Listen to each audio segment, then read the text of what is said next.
What is going on, Cowboys Nation, Stargate affiliates? It's your people, your guy Nix, Mariella, Spoonie, in the building with the Cowboys Report.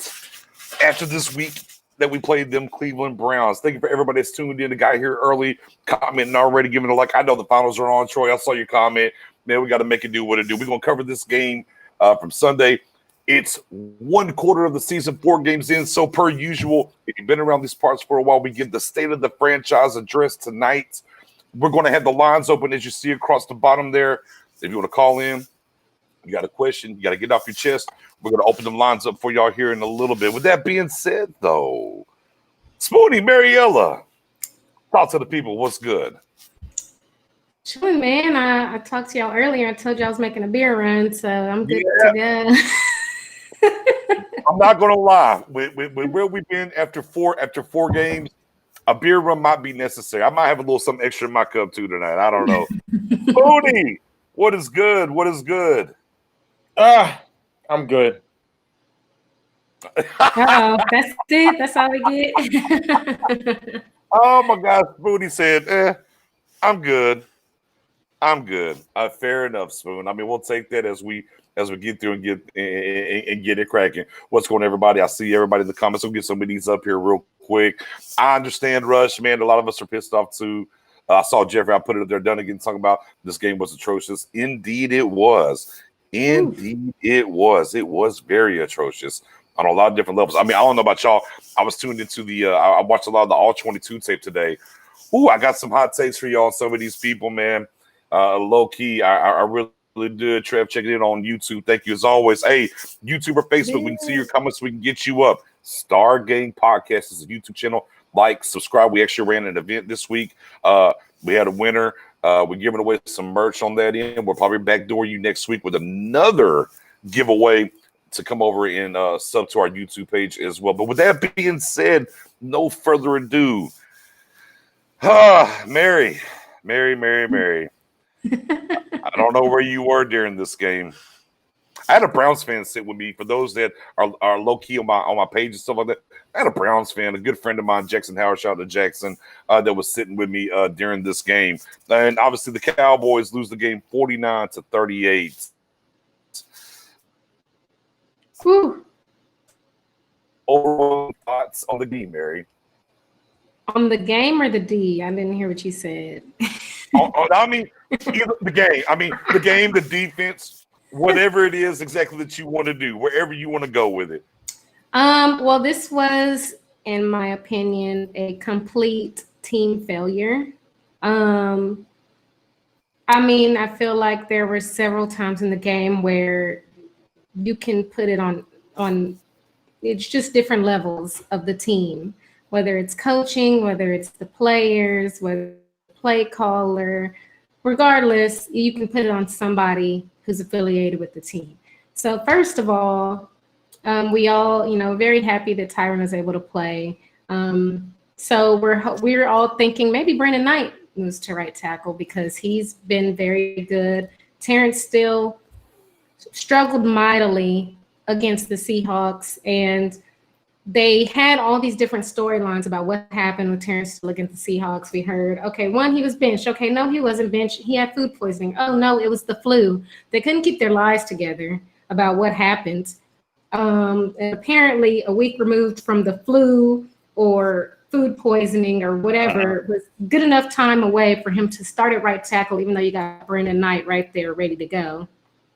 So he comes in, and you know that Myles Garrett is going to be across from him, who is a number 1 overall pick and has lived up to the hype. He's from Arlington. He's going to do his best to show the Cowboys what they missed out on.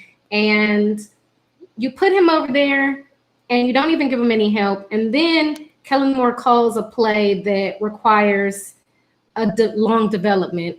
Dak is just standing in there. Oh, and they doubled everybody else on that play. Yeah. Speaking about where Myles Garrett got the fumble when Dak was sitting in there waiting for the plays to develop, and you singled up still an undrafted rookie free agent from Texas Tech on Myles Garrett. Yeah, it literally. Okay, so who made that decision? Like, somebody on the coaching staff should have been like, if we're gonna start this dude, he's not going to be left out there by himself, 100%. Then, okay, if we're going to start this dude and he's left out there by himself, let's get rid of this ball fast. Kellen Moore, what the F were you thinking with this long developing play? Then I'm still mad at Dak. He gets the least amount of blame, but I'm still blaming him because Myles Garrett is over there. Change the play at the line or, something. Just protect it better. He's the least at fault, but I'm still mad at him. I'm still mad. I'm mad at everybody. Complete failure from the top down, in my opinion. You had a saying last year. You had a saying last year, Mary. I know what you're gonna say. What was that saying that you had last year? What was that saying? Fireable offense.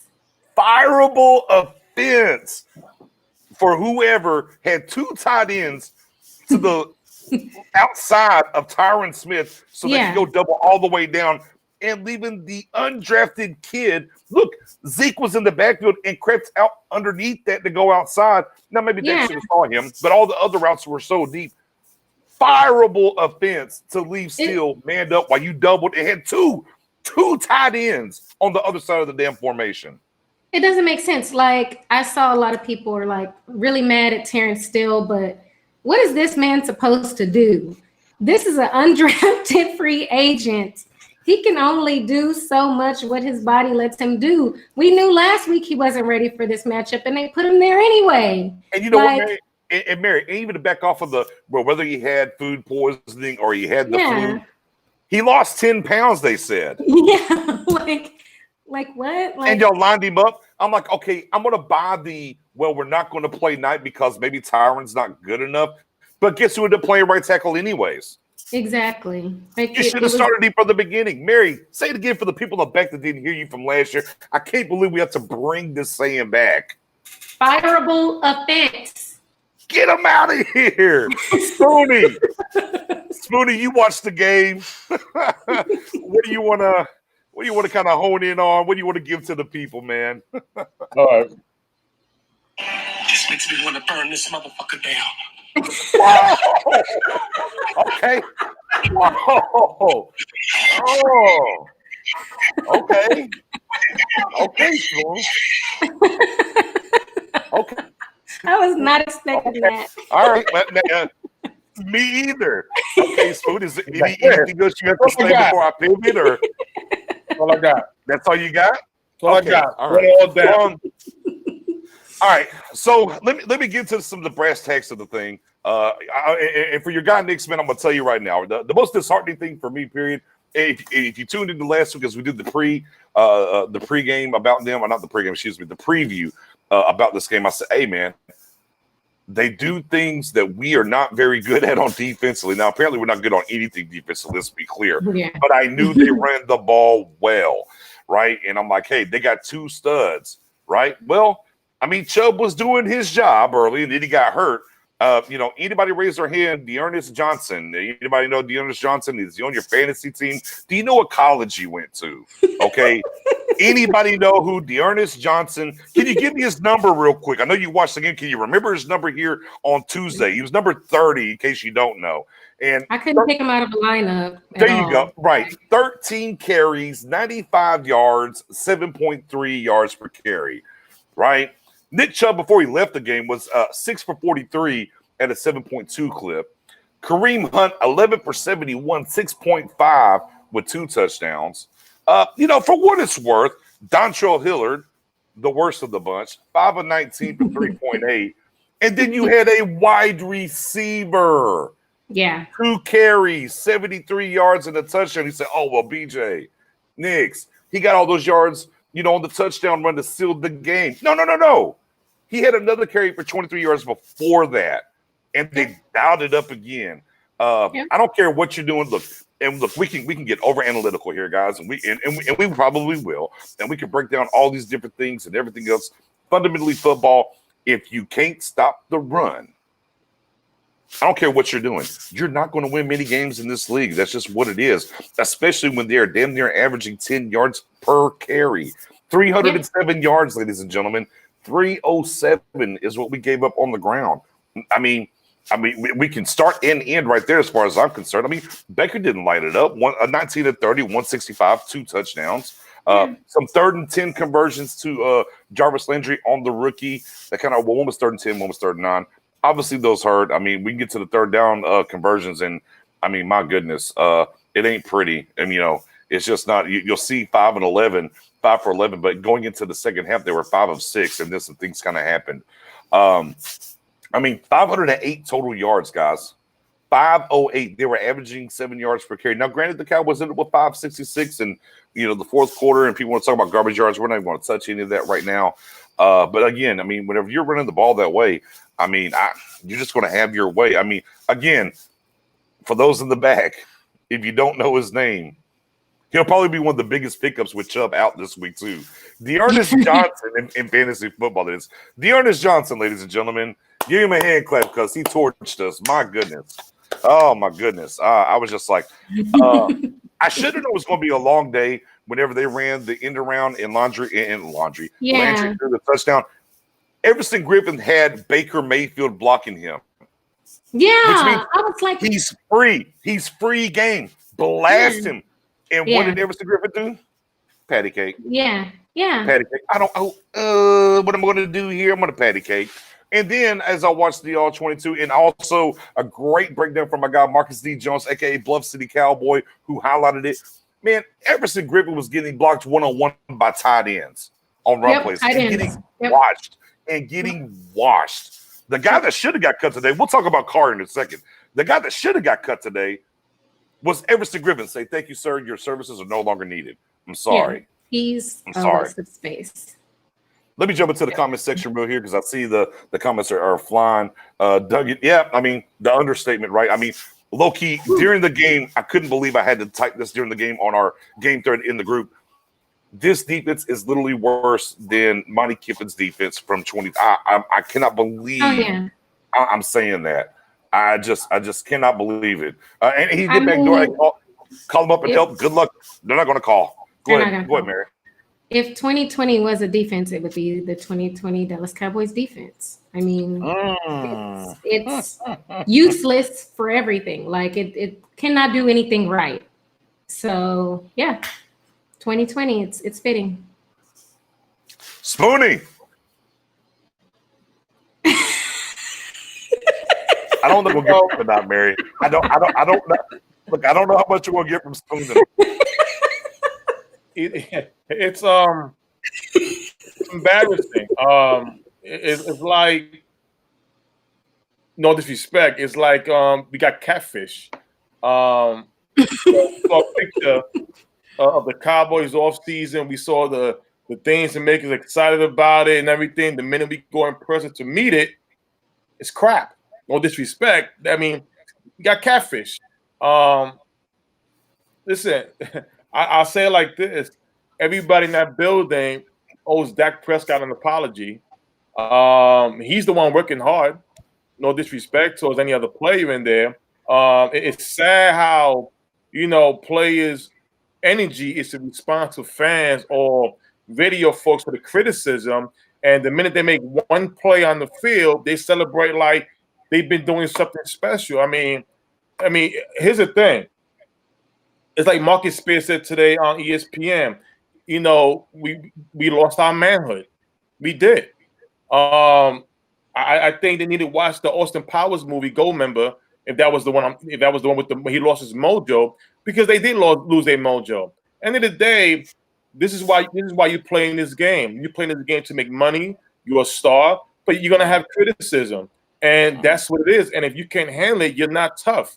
You're a coward. You're a punk. You just loud. That's what it is. And the loudest mouth, the loudest mouth in the room is the one who does crap. I'm trying to hold my cusses back because I know I'm trying to hold it back as much as I can. I apologize if I don't. But that's what it is. And it's so sad. We have ownership coming on the radio with lies. I mean, my God, we teach our kids and our little ones not to lie, and all you do is lie. Answering the question, you're not going to get better. You're not going to hide from outside. No. Why you have to go on with the Romeo and Juliet poems, right? And try to sell us something. You're selling us bullshit. Excuse me. That's what you're doing. And which is related into the shit that got stomped on us. I mean, we was the toilet bowl. That's what the Cowboys were, the toilet bowl on Sunday, and Odell took a nice big shit right on top of us. and basically now, hopefully he flushed it because OBR is clogged. Hey, be clear. Odell literally had his best game ever against us. Remember, we used to play him 2 times a year, with Cleveland. It's in a nutshell. This season so far, in a nutshell, only the Cowboys can block an extra point, get a penalty, not recover it, and the other team pick it up and get 2 points for it. I mean, that's where we are. Go ahead, Mary. I don't know if y'all saw, and this is supposedly from the game on Sunday. Have y'all seen that picture of Dak? And it's like 10 Browns players on him, and he's by himself. Like, have y'all seen this at all? Let me see. A little to the. Oh yeah. It's like that literally represents our Cowboys season this year. Like, he is getting piled on and but still doing everything he can, and it's just like pretty much nobody else is doing anything. I made a tweet right there on September 28th, and I actually shared this during the game. And I told people, I was like, where we are at currently is Dak literally has to be perfect. And if he's perfect, we might have a chance to win. And if there's any hiccups in between that, it is what it is. And look, and I get it. People are torching the defense for good reason. I'm not saying that there's not. This offense, obviously, hey, y'all remember at one point in this game, we were up 14-7. Those were good times, right? That felt really good. And then the defense isn't going to give you much. And then, again, we talked about, Mary, you led off talking about the play that took way too long and you singled up Miles Garrett. Stupidity, right? And you got the fumble, right? And they score a touchdown. You come back, Zeke with a huge run. and he fumbles. All of a sudden, Zeke's very loosey-goosey with the ball. And guess what the defense does? Gives it up, right? So we get into half or whatever. We don't get unlike and here's the thing. Unlike the Falcon game where we get the ball first in the second half, they got the ball first in the second half and went down and scored. Guess what? Now we're really behind the 8 ball. And then things got tuned up and whatever happened, as we came back in it. But once we did, I mean, again, special teams is still a failure across the board. Yeah. Still, because you make the call once you get it within 3, right? 2 timeouts over 3 that's left. There's no reason to put the ball. You got 2 cute. There was no reason to put the ball to, here comes the watermelon. There was no reason to attempt or make it think that they're going to try an onside kick. So you try to squib it from the watermelon kick. They get the ball in great field position. Here's the thing about it. If you grab the leg, right, and you kick it out of the back of the end zone, or you kick it high around the 5, you go down and cover. They never are aggressive with that play call because they're backed up. Therein lies my issue because as they did it, as they put the ball down and we saw it, I went through all of our threads. I'm like, no, please, no, dear God. They squib it. They get in good field position. They're like, all right. And immediately I responded with another, and I was like, hey, watch out for the play action right here. We've been getting eaten up by the play action all year long. And I'm like, they're in good field position. They can take a shot. Instead, they dialed up something that worked with OBJ earlier in the game for 23, and this time it got to the house. We can talk about all the players. I mean, if Allen Smith, he was the only guy who really had a shot at it, and the rest of the guys took themselves almost literally out of the play. But if they're backed up, the OBJ call never happens. If you just kick it deep with the timeouts and you're only down 3, they're never that aggressive, and you'll have a chance. Again, I hate to keep bringing this up. Obviously, it's not going to happen, but it's, as Mary said so many times last year early in this show, man, these kind of things are fireable offenses. I bumped crazy to me because I went through in my, Facebook, you got memories. I literally bumped something from last year up, how we lost the game and what happened and Jason Garrett and whatever the case may be. And it's literally copy and paste what just happened. It's, man, the definition of insanity doing the same. This game was, my God. Like, you don't block Myles Garrett, double teaming. You do stupid shit on special teams. Yeah, I'm going to get some in there tonight. We're giving it all. Anytime we cuss, it's $1 in the bank. I think we're up to $56. We're giving it to a good cause. But damn it, I'm going to cuss some tonight because this shit is wild to me. I'm like, look, we don't get paid millions of dollars to make these calls. Look, I don't have to be the smartest person in the room, guys. It's Myles Garrett. Okay. Wherever Myles Garrett is, I'm doubling him, and somebody else has to beat me. Like, literally the best, bullshit. Not even just, the best guy on their defensive line is one thing, but he's like one of the best in the league, literally. Like, you could argue he's top 3. And you leave him out there on, like, just to have a party on your teammate right tackle. Like, Dak's life matters. Like, what were they thinking? I remember, again, I can't compare to the early 90s, but the players held each other more accountable back then as well. When you go and watch the old videos of Irving, Emmett, and Aikman, the players, the vets hold each other accountable. I would love to be a fly on the wall, and when they're looking at the video when Odell scored, and you look at yourself, how you're running towards the play, how you're giving up, how the lack of effort being made to make the tackle. I mean, Dak Prescott brought you back. All you had to do for the last fucking 5 minutes of the game, play your best because your leader, your quarterback, got you back in. He bailed you out. All you had to do was make it easy for him. And you not only you couldn't do it, it seemed like you didn't want to do it, but you get mad at the fan base, you get mad at the critics. Why? I mean, do you think you play tough? Did you think you played? Hold on. I got your answer there. I got your answer. I'm gonna call it how it is. Look, You're soft. That's why. Yeah. You're soft. You are literally the worst defense in Cowboys history through 4 games, and you're talking shit to other people. You're soft. That's such a soft mentality. And I hate to say that because I'm a D-Log guy. But at the end of the day, man, it's soft. I know he's playing through an injury and certain things are happening with him and whatever. Like, why? Like what's the point? What are we really talking about here? You know, I mean, I will say this though. I mean, the Cowboys must have liked the running game for sure from them, because as they cut Brandon Carr, they also cut offensive tackle on Alex Light, and they went and scooped up a practice squad. Yeah, that's nice. Greg. So beautiful. Maybe they like something from that over there. You know, beautiful. I mean, and while we and mind you, every week. We keep signing offensive tackles from other teams or free agency, and we're not seeing them. What sense is this? What? Somebody help me, because guard is an issue.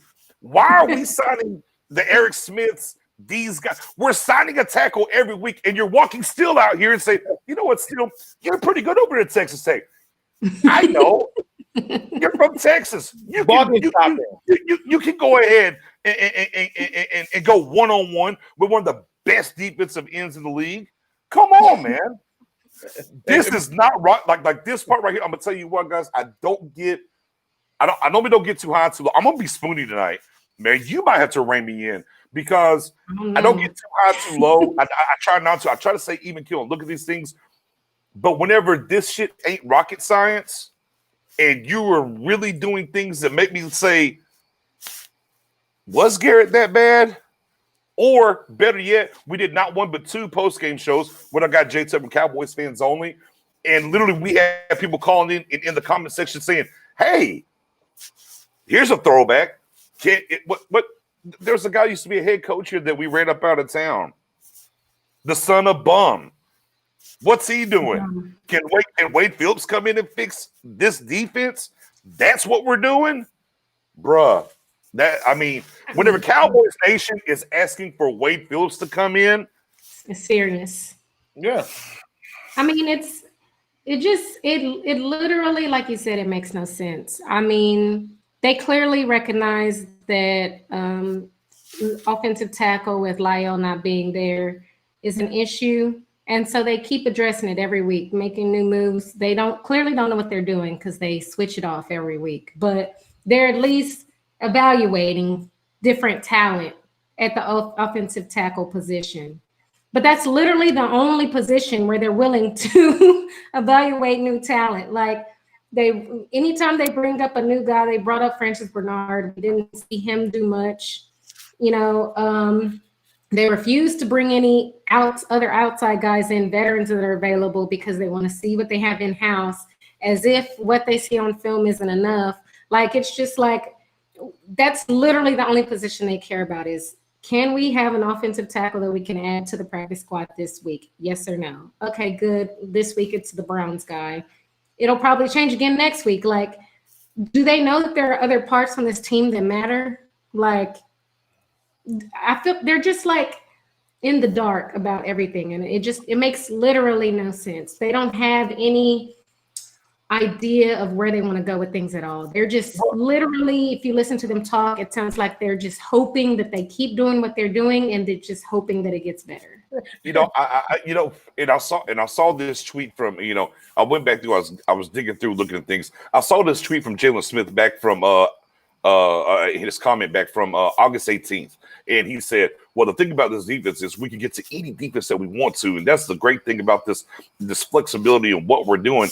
And literally, we're not even 4 games in. Even before we got the 4 games in, Jalen's like, I'm out on this defense.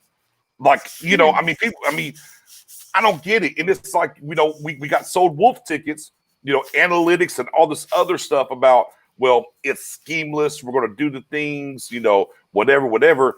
And look at the line setup. And we got one guy on with his hand in the dirt on one end, one guy standing up on the other end. Maybe there's 2. What are we doing? Like, what is really going on here? There's too much of whatever going on. I said this after week 1. I'm going to say it again.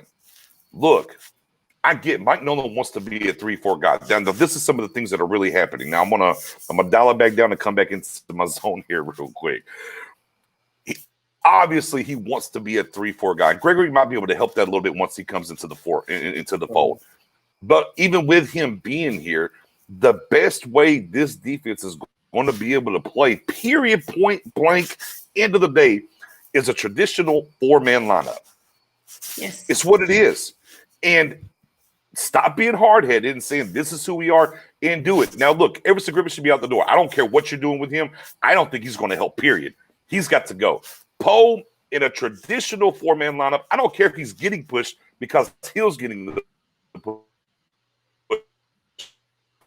Eat up guys for me and let the Lakers flow. I'm okay there. But Poe's on a very thin ice with me as well. Go ahead, Spoon, as far as this game goes. He also be ashamed of himself. I mean, and real quick, one more thing before you go, Spoon. And I think a lot of people just gets lost in the wash. We had a chance to kick a field goal in the third quarter and went for it on 4th down. You could have been tied there at the very end instead of this weird squib kick because you're down 3 trying to do something, and there's something else there. There's 2 times that we have passed on field goals. That kind of would have mattered. Go ahead, Spoon. No, again, it's pure. Listen, at this point right here, the only thing Cowboys can feel good about is this the division we in, and when you compare us to the other teams in the division, we are maybe a tad better, in better shape. But at the end of the day, you still have to go out there and win some games.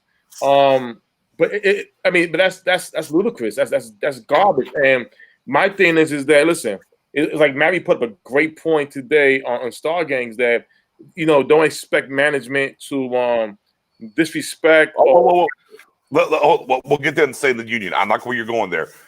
Before we get out of here, let's get to the State of the Union.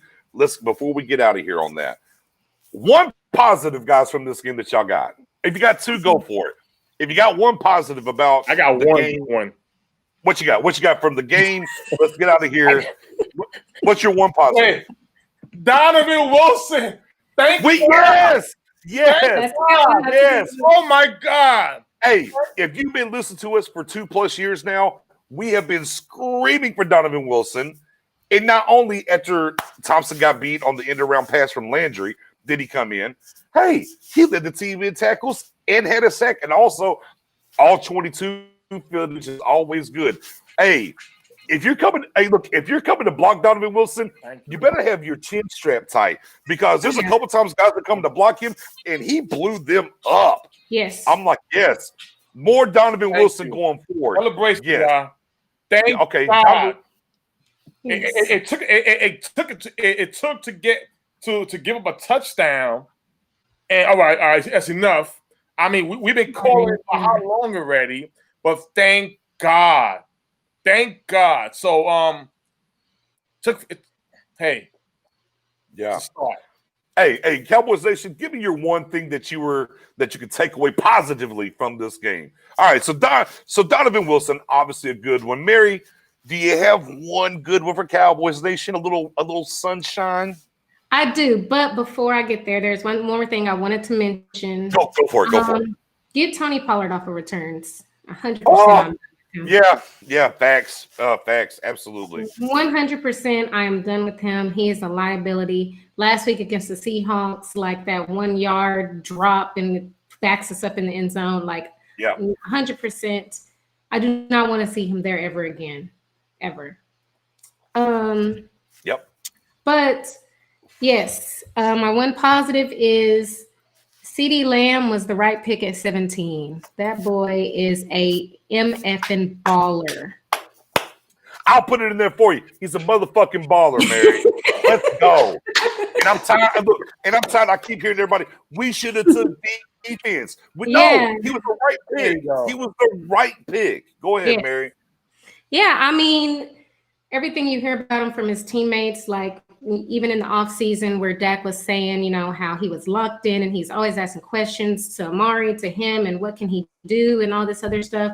Then the stuff we're hearing about how he is on the sidelines and always talking to Dak like, we follow you, we got your back, we're behind you, blah, blah, blah. And then, everything we've seen from him, when he gets the ball, he makes a play. And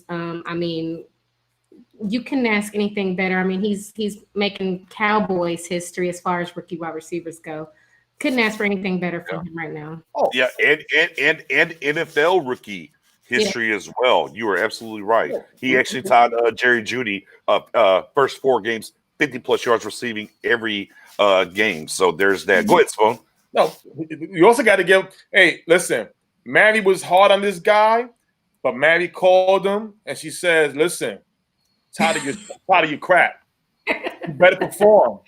Yo, You're talking about. Joe. Yeah. Wow. Yeah. Hey, he's playing better now. No, she told him we're good Mexican. No, she told him where the good Mexican food joints were in Dallas, and she couldn't find them. That's what she did. That's why he's playing good. That's why he's playing good. Give it there. I mean, still a little mess up there in Seattle running the route or whatever. But overall, yeah. I mean, look, there's no ifs, ands, or buts about it. I think everybody has to eat a little bit of a crow when it comes to Schultz. Yeah. Nobody expected him to be this good. But again, this is my point that as I continuously talked about, man, play the young guys. If the defense is going to be this bad, I want to look. You drafted Neville Gallimore in the 3rd round. He was inactive this week. Yeah, play him. We don't have problems at defensive tackle with Poe. Crawford, man, I guess the hip's bad. I love you. I know what you do in the locker room. You're eating up space. But look, I want to see Bradley and Nay. As Mary talked about a little bit earlier, you brought up Francis Bernard. Let's see him. We saw Donovan Wilson step up. We saw what happened when he got a chance to play. Hey, Reggie Robinson II. Can it be any worse in the secondary? Because we sit here like, oh, Jordan Lewis getting cooked. Word. Oh, Jordan Lewis getting cooked again. Word. like, bro, set your watch to it. Play the young guys on defense if it's going to be this bad and see what you get. Schultz got a chance, man, and he is running with that chance.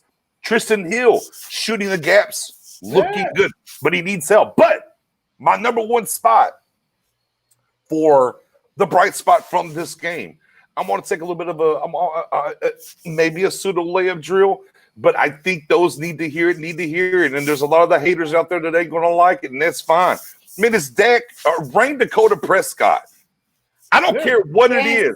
I don't care what the score is. This dude does not care. He's going to continuously to play and come through. And it's Knicks, he all this garbage time. What garbage time? Did Myles Garrett come off the field? No. Yeah. Hey. Did they stop blitzing? No. Were they playing prevent? No. As my guy Jay Tuck put it up on the board, man, he was throwing AKA dots and in tight windows and over the top stuff.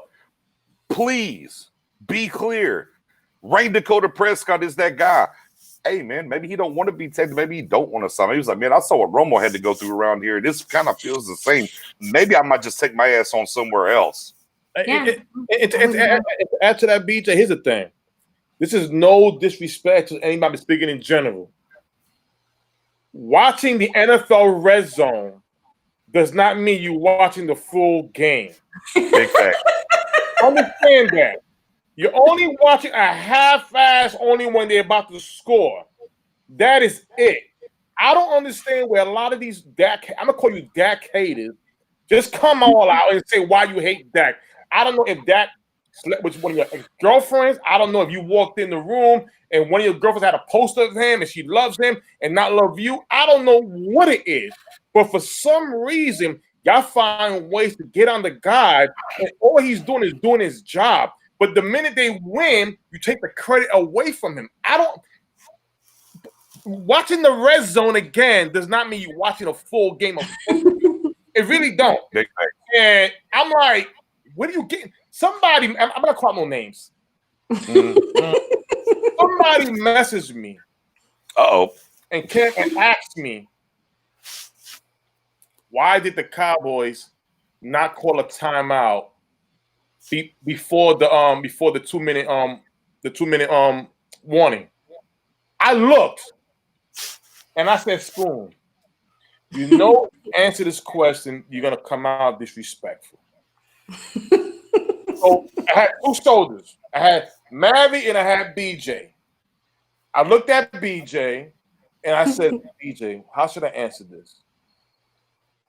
BJ on my left shoulder came out and says, idiot. You know what? Just give it to them. I looked at Mary in the right shoulder. I said, Mary, what should I say? Mary took a sip and says, you know what? Fuck it. Give it to them. I said, idiot. Are you watching the game? Yes or no? Are you watching Red Zone and that's it? Hello? It stops the clock. You want to have a timeout when you run an offense, idiot. This Mendoza. is what if you hate a player, say you hate a player. Stop making stuff up to make the player look bad. Like Stephen A. Smith. I'm gonna call out his name. I don't care. A month ago, paid that profile. He's special, and just this isn't your minute right now. This is say he's not special. Hold on, Spoon. Stephen A. Smith. What's up? Tony, this isn't your minute. This is not your minute. Understand that. All right. I'm gonna mute Spoonie. It's not his minute. Mendoza, I've been keeping count. Again, anytime we cuss, it's $1 in the jar. We are giving it to a great charity. Brian Double, actually throw that charity out here because he's the one that gave us the idea for the charity. It's supposed to be thrown out there. Mendoza, make sure you keep the counter going for how many times cussing happens. We're at 60 right now. Keep the counter going. We're going to give it all the way to charity at the end of the year for sure. All right, Spoon. I think Spoon's cooled off. I'm gonna bring you back in. Easy, Spoon. We got time. We're gonna do state of the franchise. We got time. You're unmuted now. All right. With that being said, though, we knew it was going to be saucy tonight. We already knew. Going forward, as we give the State of the Union of the franchise address, the phone line is open. It's right here. If you got a comment, you got a question, whatever it is for the rest of the time that we are on, by all means, please give a call, jump on in. We'd be more than happy to get you on there and go from there. Boom. And there it is from Brian Double. He's supposed to inbox me. Veteran suicide awareness is what we're giving. Every time we cuss, it goes into the bucket, and we are going to donate to the worthy cause of the veterans. Salute to all the veterans that are out there. Hey, man, I'm actually I'm actually rocking that. Salute to all the veterans out there, man. We appreciate you. We love what y'all do. Hey, man, we appreciate the freedoms to just come on here and do what we do because of what y'all give us, right? Yes. And we're going to donate that. We're up to 60. Mendoza, make sure you keep that counter going. We're up to 60. Veteran suicide awareness is what we're giving to at the end of the year. Man, I don't know. We might be really high depending on if this keeps going. I don't know where we're going to end up now. We're almost at 100, so. No, man. Yeah, I know it. It's bad. It's bad, real bad. Hey, cash up so I can contribute for my curses. I will throw that in. Actually, we'll get that up on the Stargate group for anybody that actually wants to donate to the same cause for us cussing, for you cussing as well. And then we're going to give it away at the end of the year. No ifs, ands, or buts about it. But with that being said, guys, phone lines open, 903-399-1015. It's time. We're through 4 games, as we always do about this time. It's time for State of the Franchise. I got to re-up my beer real quick. I'll be back in 2 seconds. Go ahead. Go re-up the beer. Go ahead and re-up the beer. State of the Franchise is where we are at. Spooning. Oh, wait. Before we even get there, we already. Go ahead, state your name and where you're from. This Alan that came from Little Rock, Arkansas. Oh, Alan. You said Alan? Yeah. Alan from Little Rock's in the building. What you got, Alan? All right. I'm going to tell you what the problem is on defense. Let's go. They're trying to make us play a 3-4 when we don't have the players to fit the scheme. Mm-hmm. And what they are doing is still trying to run it. If you look at the game, when we played, they was having us a 5-man front. We don't have a linebacker since LB and Sean is hurt. So they're trying to put Alden Smith and DeMarcus Lawrence that's standing up when that's not their MO. But all they got to do is play a 4-3 defense and allow the defensive ends to do what they do best is rush the passer. Right. And not only that, we got to set the tone as a defense. And I remember when I played in college, I remember playing in high school. Our coach always say, you got to knock their penis in the dirt. You got to set the tone from the get-go. Yeah. I would take the penalty, get out. So you line up jump outside and hit the man. You got to set the tone to let them know, hey, we here to play. We coming for you. Hey, Set the tone. Little Rock, we gotta have some dogs to do that though, right?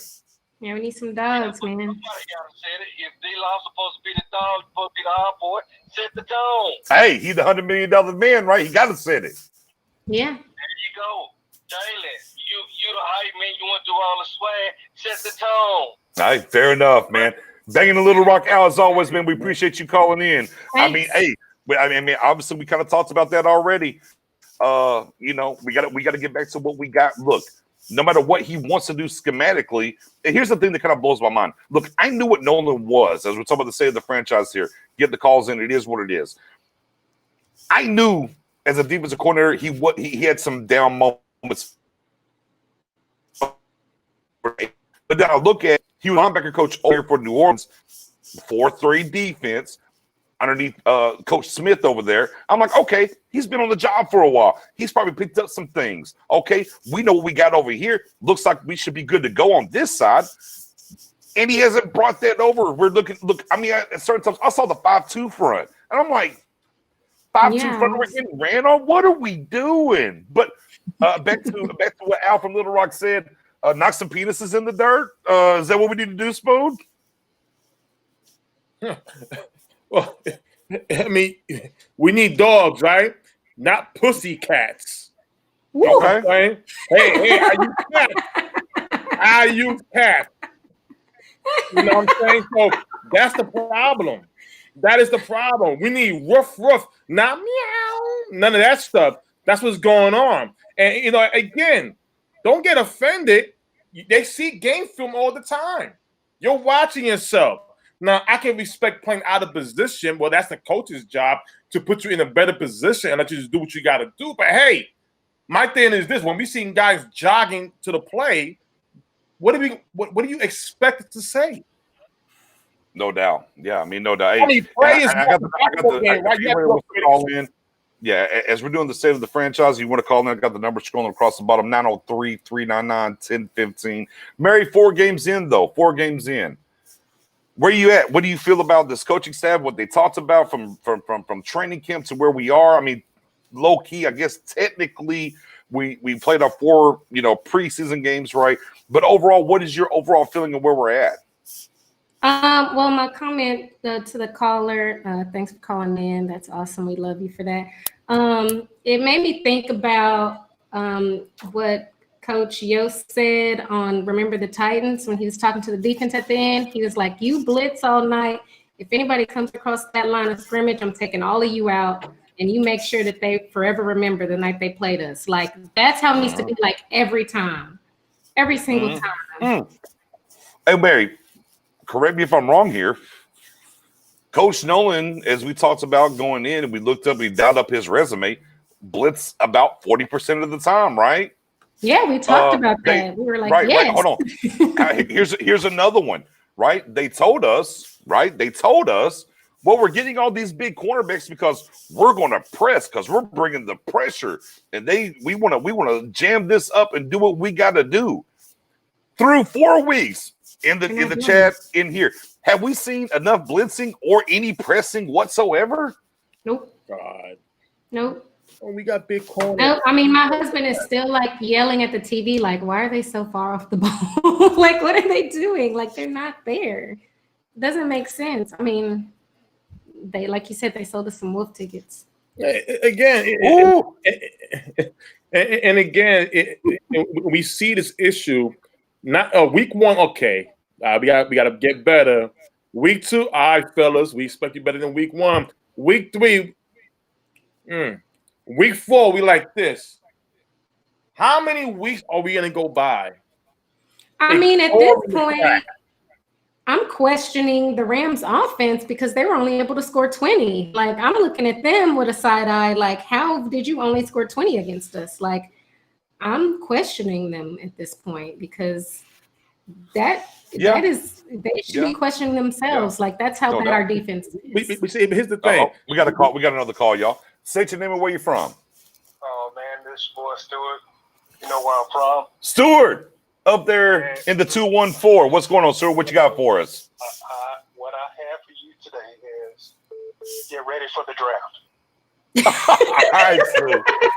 All right, Stu. Stu said get ready for the draft. All right, Stu. Now, Mariella can burn all the candles she wants. I'm just glad that Spoonie haven't kicked over 3 or 4 TVs. That man should get some kind of trophy for not kicking something or killing something in his own house. Fair enough. Hey, 419 calling in. Give me just a second. We get off this phone. You call back. Go ahead. Now, I do have a question. Organization sell you Wolf tickets, or you sold Wolf tickets to yourselves? All right, I'm gonna hang up and we'll answer that. Who sold us the Wolf tickets? I think it's the coaching staff. Look, the coaching staff is what the coaches said. Hey, schemeless defense. Give us players. Don't worry about scheme, so on and so forth. Hey, the coaching staff said we're going to blitz and we're going to press. So the organization, to me, didn't sell us Wolf tickets. To me, especially defensively, we were sold Wolf tickets. I'll let you answer that question. Just hold on one second. I mean, I think it might be a little bit of both. Like, I mean, we did talk a lot about the things that they said in interviews and stuff like that. But we also, ourselves, we knew some of the histories and the background and what they did at certain points at previous times in their career. So we took what they said plus some of their past history and the statistics from other teams they were on, and we kind of ran with it. We believed them. So I think it was a little bit of both. Okay, Spoon? Staff. Fair enough. All right, let's get to the next call. Go ahead, call. State your name and where you're from. What up, BJ? This your boy, First Son from Toledo, Ohio, calling back again. Hey, Ohio's in the building. OH. For sure. I just wanted to get back to something Mary said a little bit ago about what the Arkansas college is talking about knocking their fingers in the dirt. Yeah. The very first play that Nick Chubb broke off for 21 yards, we had Xavier Woods in the hole. Him in the hole. Yeah. And what did he do? He stuck out his hand and tried to hand tackle him. Yeah. And let him run the 21 yards. So there go your heart right there. But what I wanted to know earlier, and I'm going to hang up and let y'all listen in a minute, is that the most disheartening thing about this whole process is we keep hearing Jerry Jones and we keep hearing Mike McCarthy saying they like the players that we got and they don't make any changes. When you don't do that, you let everybody know that their job is safe no matter what they do. And you know what I'm saying? They can play whatever kind of way they want to and won't have any fear of losing their position. Right. I'm going to holler at y'all, man. I'm at work. I'm on break, but I'm about to hang up and listen. All right, brother. Appreciate you. Guys, Mary, you want to tackle that first? Yeah, I agree. A lot of the terrible tackling has made me think about. Somebody on Twitter mentioned Sean Lee earlier, just in general, like we miss his football IQ on the field. But it also made me think about how on every play he puts his body on the line. It's part of the reason why he's always injured. Like he is going to full on come at a player with a tackle, even if he ends up getting hurt in the process, but he's going to stop him with everything he has. Another player like that was, I'll be the first to say it. All of you agree with me mostly that Jeff Heath, we were glad when he left. I still don't regret it. Whoa. I wasn't. Hold on. Wait. Oh, yeah. Okay. I'm saying, though, I still don't regret him being gone. But one thing about him is he would give it his all, full on tackle and like obliterate people. And we just don't have that right now on this defense. Right. So, yeah, we need somebody, arm tackles aren't going to work. And we had this issue late last year when we kept talking about how many missed tackles they were missing. And we were hoping that a change of the staff and all this stuff would change those things. And so far it's not. So it's not. Spoon, you got anything for the caller, or you want me to go ahead and take it? I see you're on the verge of a migraine. So, he mentioned Xavier Woods. And that makes me give me a migraine. Because I've been saying it. The guy needs to go. He needs to be replaced. It's not about the scheme. The man cannot tackle. And again and again, I cannot wait till the offseason. I better not see him being signed for a 1-year deal. Let him walk. Okay. Let him go. Okay. You know what? If the Raiders cut Jeff Heath, you know what? I will buy me a Jeff Heath jersey and wear that every Sunday. Because at least I was married. I was the one who wanted Heath gone. He can't cover. But I'll tell you this right now. He would lay out his body for a yard. Yeah. For a yard. No doubt. Xavier Woods. You're an NFL professional. I'm not. But I know the difference between tackle and two-hand touch. Yeah. No. Yeah. Come on now. We got another call on the line. Go ahead, man. State your name and where you're from. Triple A Buddha from Jersey. Jersey's in the building. Buddha. Jersey. Dirty Jers is in the building. What you got for us, man? You can't sleep on these Giants, man. Fair. You can't sleep on these Giants. I'm in Jersey. They talking. Mm-hmm. They don't care about the season. They want this win Sunday, and they're going to go all out. Jason Garrett is going to be calling the annexation of Puerto Rico. They're going to be trying to win. They're going to be trying to win. No doubt. It's going to be really hard on us on Facebook. Man, it's already ugly, Buddha. It's already ugly in these streets, Buddha. It's already ugly. But yeah, you're right. It's going to be a different level of ugly if the clapper gets us. You already know. Hey, look, don't sleep. They got Devontae Freeman. But we can't let him run for 10 yards a clip. Oh. Yeah. All right, brother. Appreciate the call, brother. Buddha. Yes, sir. Buddha's in the building. One of our mods as well. Appreciate having him on. Hey, look, man. Yeah, we already know, man. We're gonna get to the Giants preview here in a second. But my goodness, yeah, the Giants beat us. My God. But back to back to back to the the 4-3, the 3-4. Who did this? Who did that? At the end of the day, I always go back to this. Doesn't matter. At any point in time, you can pivot and do what you got to do. At any point in time, right? And they can clean this up. Maybe it's a little bit of the McCarthy got a job, because this is kind of the Garrett. Now, here's what people don't want to hear. Garrett brought on Scott Linehan because Scott Linehan gave him something, right? And Mike McCarthy brought on Mike Nolan, right? Because Mike Nolan gave him a little something and a job back in the day. And at the end of the day, man, hey, look, you got to, cut that cord and do what you got to do, and be clear of what's going on. As far as the front office and what they're talking about in the media, guys, they're not going to come out here. Look, everybody wants fire and brimstone and the Joneses to come out and, we're not doing it. And the coaches staff, man, they're not going to do it, because if you do that, especially these are different players now in 2020 than what we were talking about for us old heads around here, 95 and under, and how that thing works. Like you're not going to get guys just thrown underneath the bus and really talk, and they're going to talk mess about and really come out about what we got to do.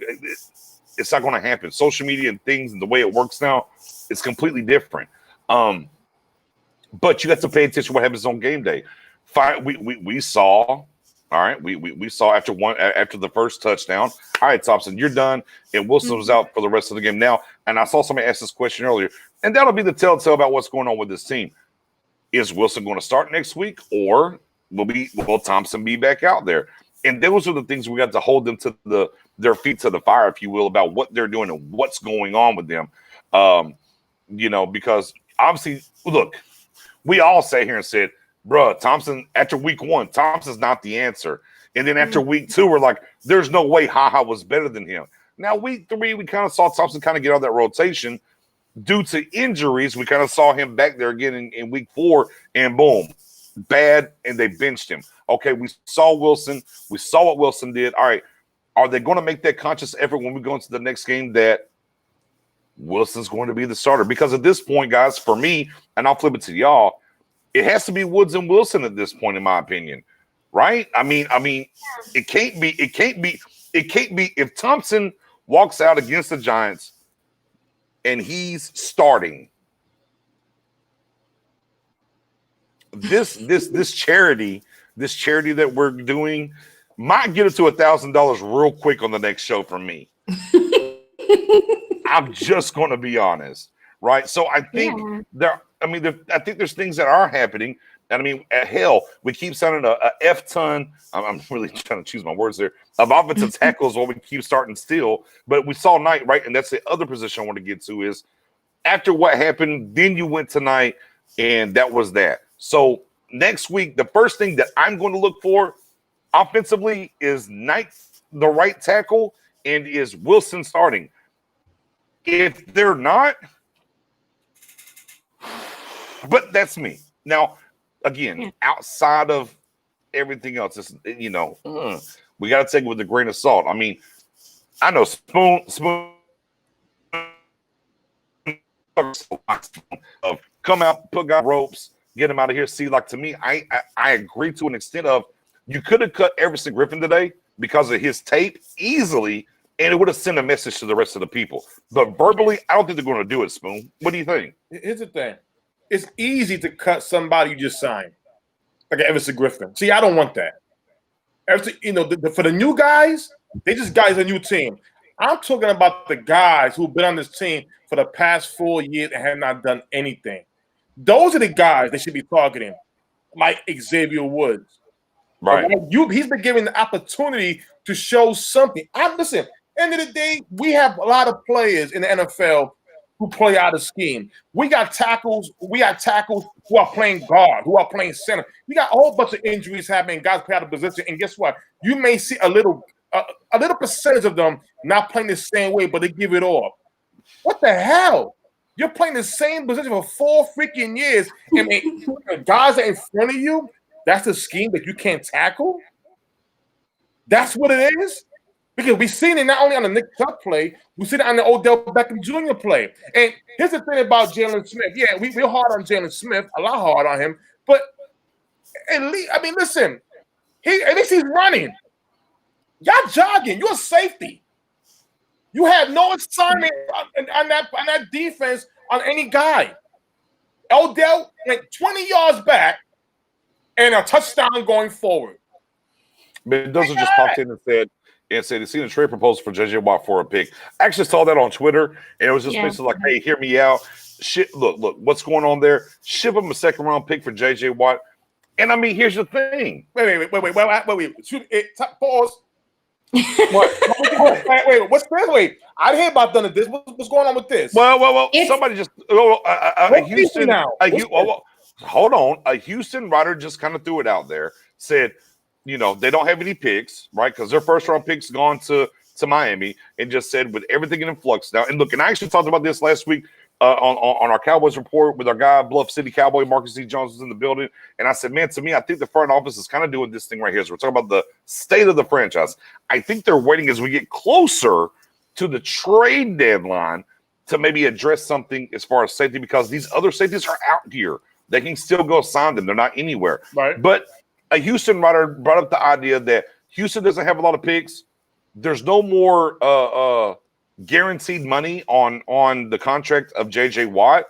So if they could flip him for, say, a second from the Cowboys, maybe the Cowboys would be interested. Now, for me and my money, I don't know if J.J. Watt helps this team, guys. I know it's kind of crazy. I get it. J.J. Watt's a stud, 2-time defensive MVP. He looks to be healthy this year. We know one play and he could be gone. But does he play linebacker? Does he play safety? And man, I guess we could make the argument defensive line-wise with Everson Griffin and Poe not doing what they're doing. But, if you're giving up a second-round pick, are you giving up for J.J. Watt, though, at this point? I don't know. It sounds good. Yeah. Name sounds good. But a second-round pick for J.J. Watt, I don't know how much that's really going to help us going forward. Mary, are you a buyer of a second-round pick if that could happen for J.J. Watt? Or are you like, no, I'm selling. I don't want to do that? No, I think J.J. Watt, even at this point in his career, is worth a second. I think it would have been a better idea to try while O'Brien was still there. And I think we actually probably could have got him for a third if he was still there, honestly. He seemed like he was just ready to give away the whole team. I would do it because you're getting more than just a player on the field. You're getting a guy who is going to be vocal. And DeMarcus Lawrence, even though he talks a big game, he hasn't been as vocal enough as we need him to be. And I think our locker room would benefit heavily from JJ Watt. So I wouldn't mind doing that. I mean, Spoonie, we don't use our third round pick, third round pick. I mean, third, look, third or fourth, maybe you can bend my ear a little bit. Yeah. Second round pick, I don't know if I'm a buyer at second. Spoon, you a buyer at second round pick for JJ Watt? Not a second, only because of how much a second round pick it could be a starter next year for us for a long time. And JJ Watt, for me, is not here long term. Don't get me wrong, I love trades. I do love trades to get better, but indeed. Oh yeah, everybody knows Spoon. Yeah. Of course, I didn't hear about this, but for a third or fourth year, you have, and it also depending where you at. If we are on top of the division or top of first place, and we look like we getting a little bit better and better and better, hell, why not? You're supposed to sell out for that championship. I would sell out depending where we at, right, in a couple of weeks. But well, I mean, look, where we're at this point is, and let's be clear. At this point, if you go 4-2 in the division, you're probably going to win the division. Right. Now, whether that means you're 6-10 or 7-9, at this point, it kind of looks like that's where it's going to be at. You know, you could go 3, but yeah, out there too. I don't know. I mean, at the end of the day, to me, I just where JJ Watt's at in his career. I mean, maybe a couple of years ago, you could tell me to a second. And Mary, I look, and Mary, and I definitely get your standpoint here. Yeah. You know, at this point, what else can you do? I mean, do something. You know, what can it hurt? Third and fourth, I feel a lot more comfortable. You know, maybe, hey, look, they need a safety, right? No, man, let me send my third or fourth in Xavier Woods. I'm we're really there. Please. But neither here nor there. We're doing the state of the franchise. 4 weeks in, the Cowboys sitting here at can't believe it. 1-3. We just came off a L at home to the Cleveland. The first time we have ever in the entirety of the Dallas Cowboys history lost to the Cleveland Browns. We're getting your questions and comments on there as well. By all means, jump out there, jump on in, come through. Let's do it. We'll definitely get you on there. You know, for me also, let me talk about this. Let me pivot a little bit back to the offensive side of the ball as we're giving the State of the Union address, if you will, is that we have a makeshift offensive line right now, right? We got the rookies going to be starting this week because now Looney's out. I mean, first play in last week, Looney gets hurt, right? And we don't know what's going on right tackle. We know that Collins is done for the year. Martin standby. We don't know when Tyron Smith's going to miss another game. Connor Williams, we can sit here and talk an hour about Connor Williams, right? Why is it that we'll be cooking offensively, throwing the ball, and then magically it's like, well, damn it, Zeke's just not got his touches. Let's start calling these damn screens, and they don't work. Bruh, if the screen is going to work, your offensive line probably needs to be at 100%. Yes. Running screens with the makeshift offensive line to me is crazy. And on top of that, you're running fake screens on one side and throwing it back to the other side and expecting for it to work. Right. Like, I don't know, for me, and I want to ask y'all, as we're talking about the State of the Union, the State of the franchise a quarter way into the season, what is up with the multitude of screen calls? Why do we consistently keep doing it? Y'all, I want them gone. What do y'all, Mary? Yeah, I mean, I want them gone. They literally never work unless you're going against our defense. And maybe that's why they think that they're good to run, because they practice them against our defense and they're like, oh, this is so good. So maybe that's why it hasn't clicked. Oh my God. Oh my God, Mary just killed me. Like, that's the only thing I can think of is like they're practicing against our defense and it like works every time. And so they're like, yes, we're ready. We're finally ready. So they go out and they go against a real defense and it doesn't work. And then they're confused. And so maybe they just think that practice makes perfect and they're going to keep practicing it and it works every time. And then when they get in the game, they're just like, I have no idea what's going on. That's my best answer. Listen, as I said before, it's with the wrong player.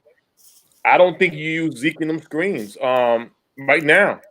I would rather go with Pollard. Pollard, I think, lost some yardage, but gained some back. He's very elusive. It's just the wrong guy, in my opinion. Zeke is not playing good football right now.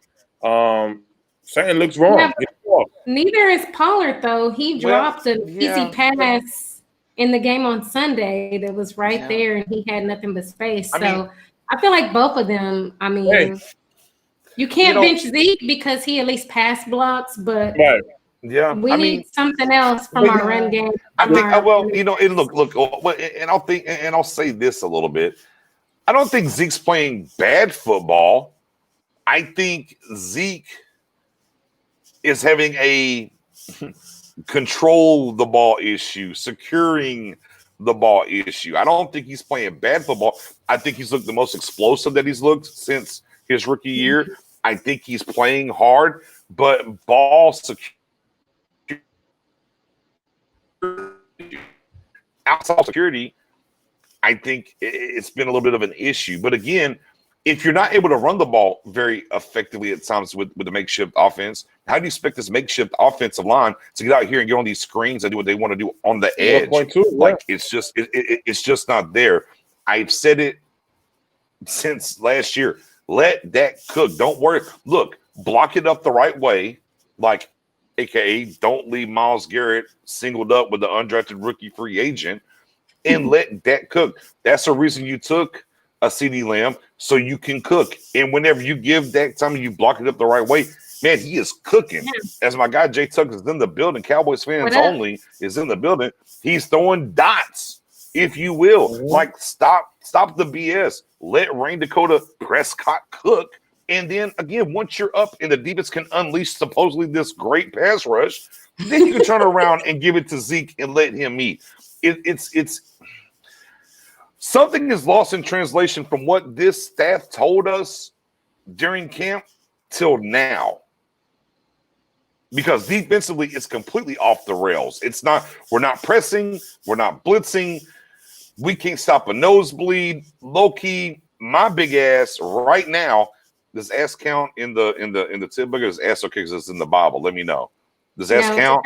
It's a curse word. All right, Mendoza, 61. Mendoza. 61 for well, I said it twice. $62, Mendoza. I'm 6'3", 300. I think I'll go for 100 on the Cowboys defense right now. Just give me the ball and watch me work. Straight up at 42 is how I feel right now. And I don't know what we're going to do to really change that now. We got to wait and see how it goes forward. But my goodness. This is how it is right here. Look. See this cat? Oh, yeah, that's me. That's me right through the Dallas Scout. Look at me, that's me. Boom, that's it. I get skinny. Look, I get skinny in the hole and I'm gone. That's it. That's his look right there. Man, please, I apologize. Any Cowboys players who's watching this, because we ain't the only one saying it. I mean, I know y'all looking at it on the film like, damn, it's like that. It is what it is. You guys are not. Outside of, we've all talked about the scheme and, why aren't they blitzing? Why aren't they pressing? All this other stuff. Even outside of that, like I said, they're not fully tackling. Like, they're confused about everything. It's more than just not blitzing and not playing man. They are just out there like they haven't learned any fundamentals of football. Like, that is a huge problem. It's ridiculous. Yeah. I mean, it is. It definitely is. But 4 weeks in. Oh, let me get this one up here real quick, guys. You could get a trip by taking run to a half a second, 12 games. He's a $100 million guy. Yeah, he's a $100 million guy. And look, and me and Mary have been on here last year through the offseason. We defended D-Law a ton, and we know he's hurt right now.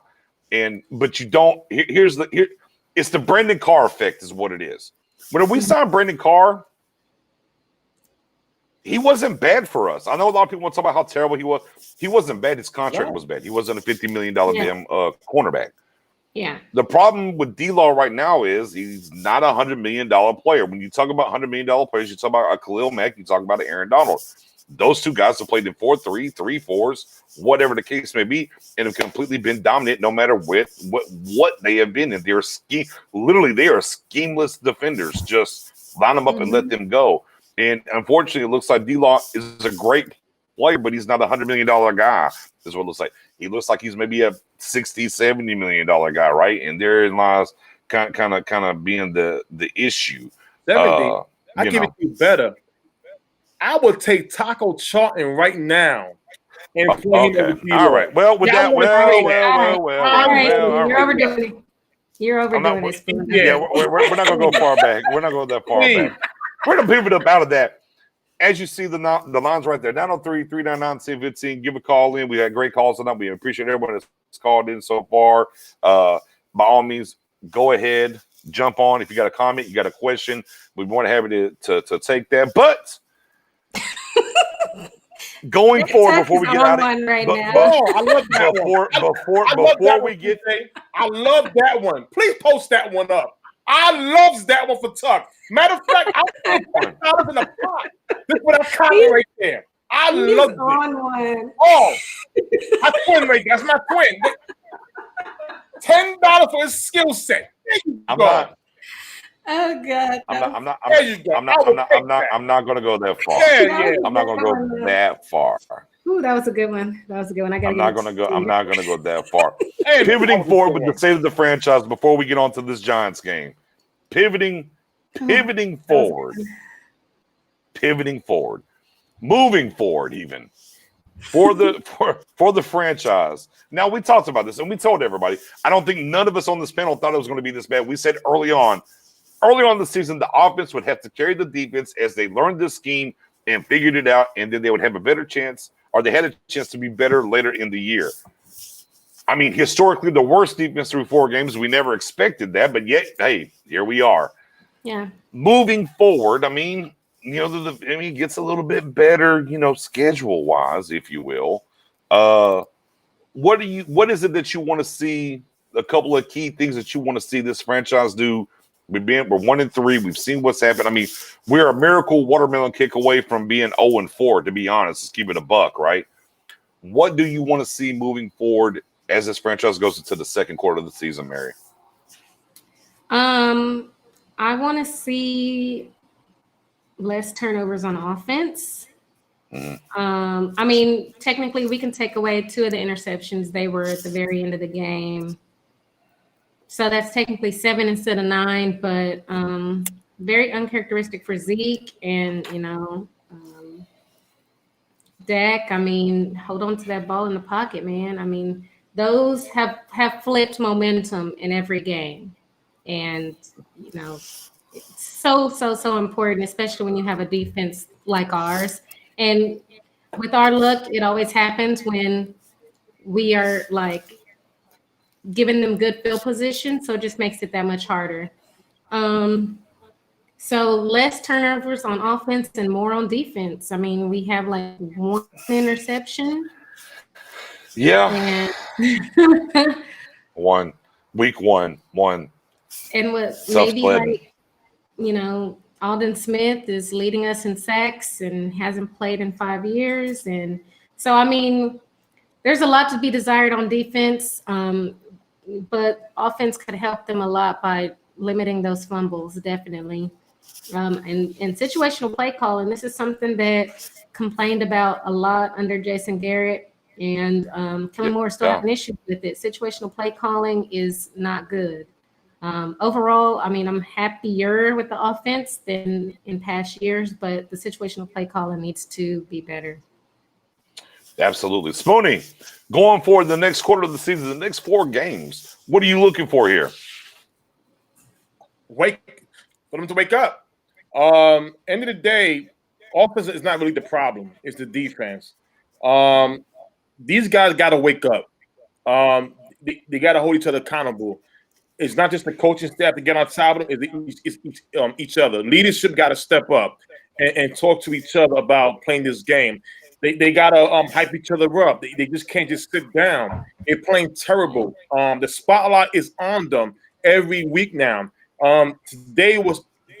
Yesterday was probably the most embarrassing day to even watch any sports television because the way they talked about the Dallas Cowboys was terrible. They got to wake up. They got to want it. They got to play as hard as the offense is right now. I'm not saying being lights out in one game, but you got to start trending up and not downwards. You're getting worse, and it's no good. And especially where now the teams that you're playing against are not winnable. I don't listen.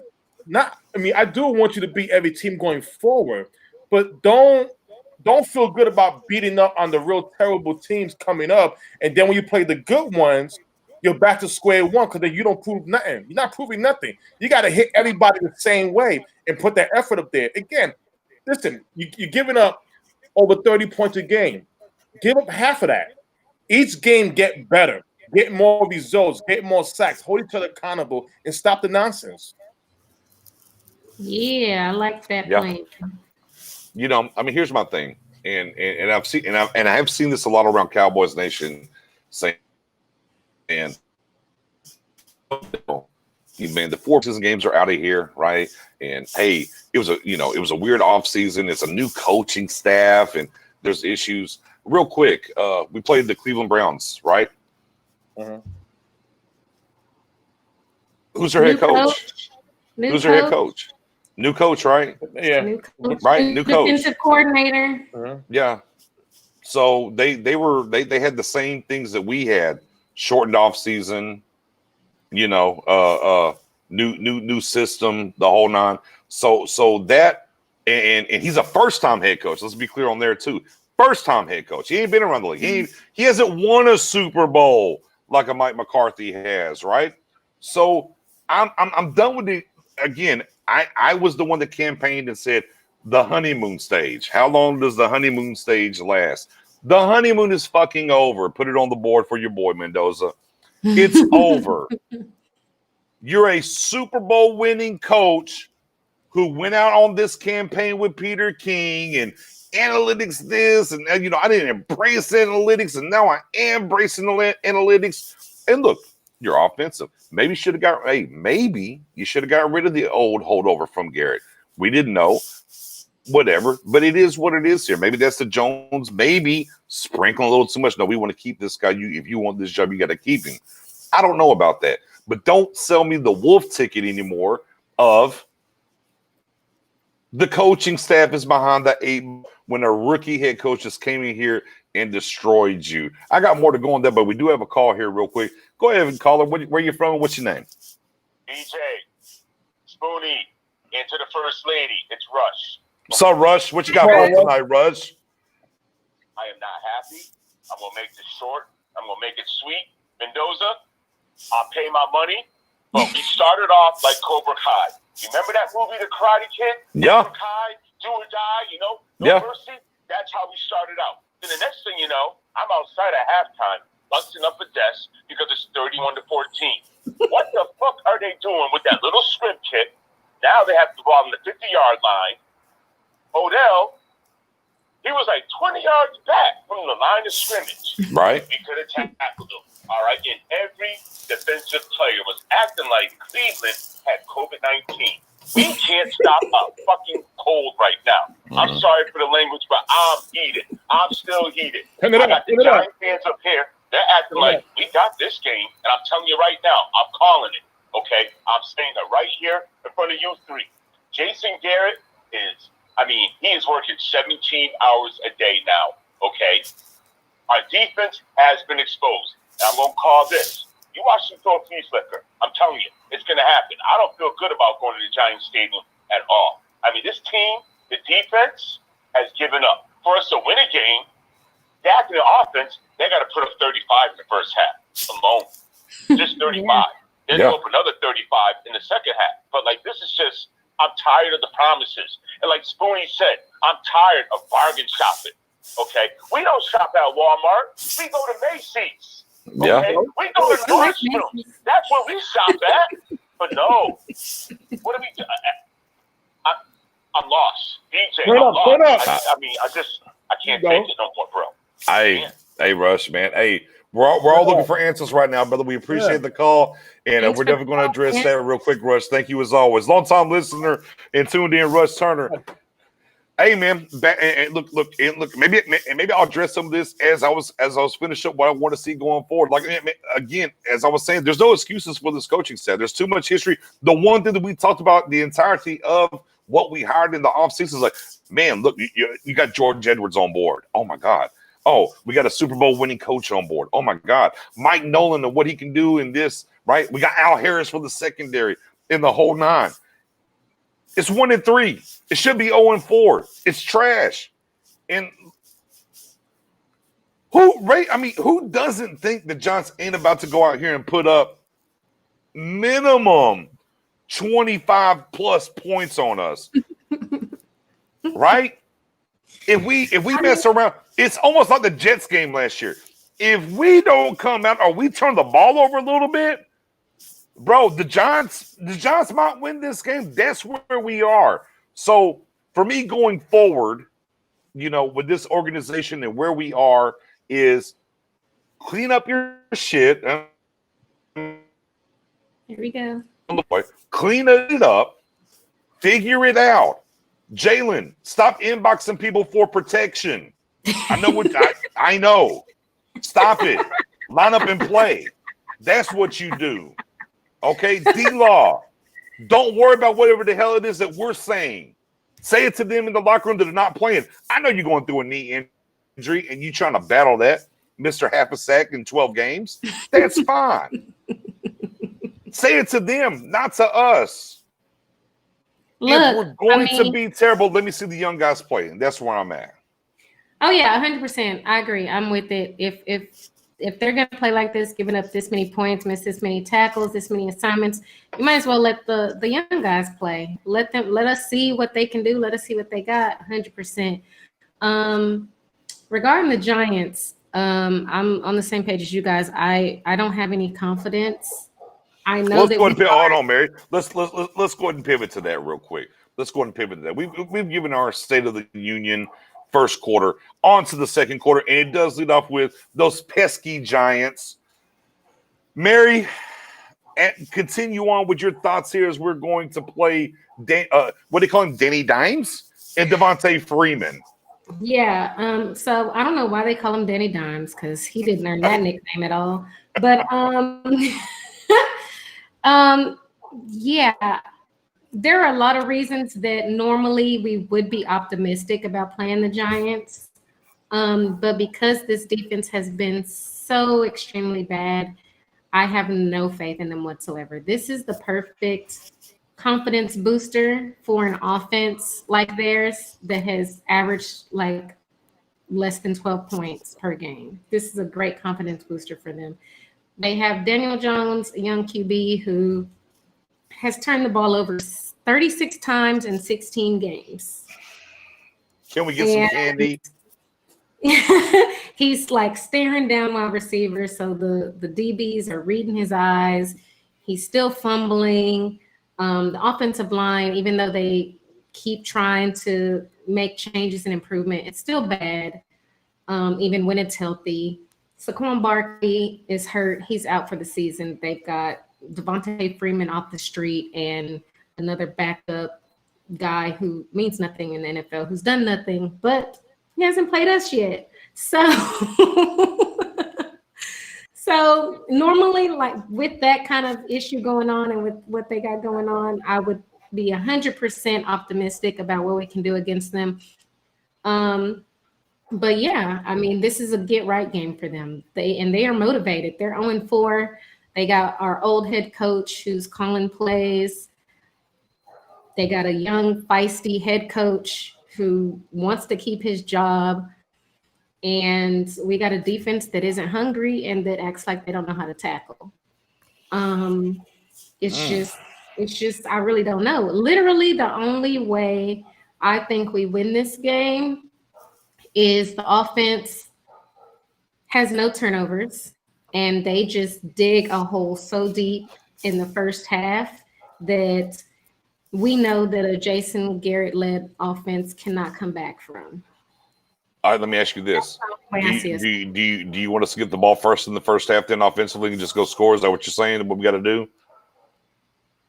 I like the idea of deferring and then getting it back in the second half. I like that.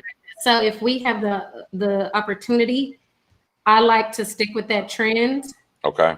I mean, that's just me personally.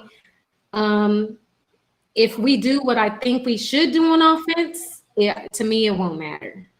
Okay.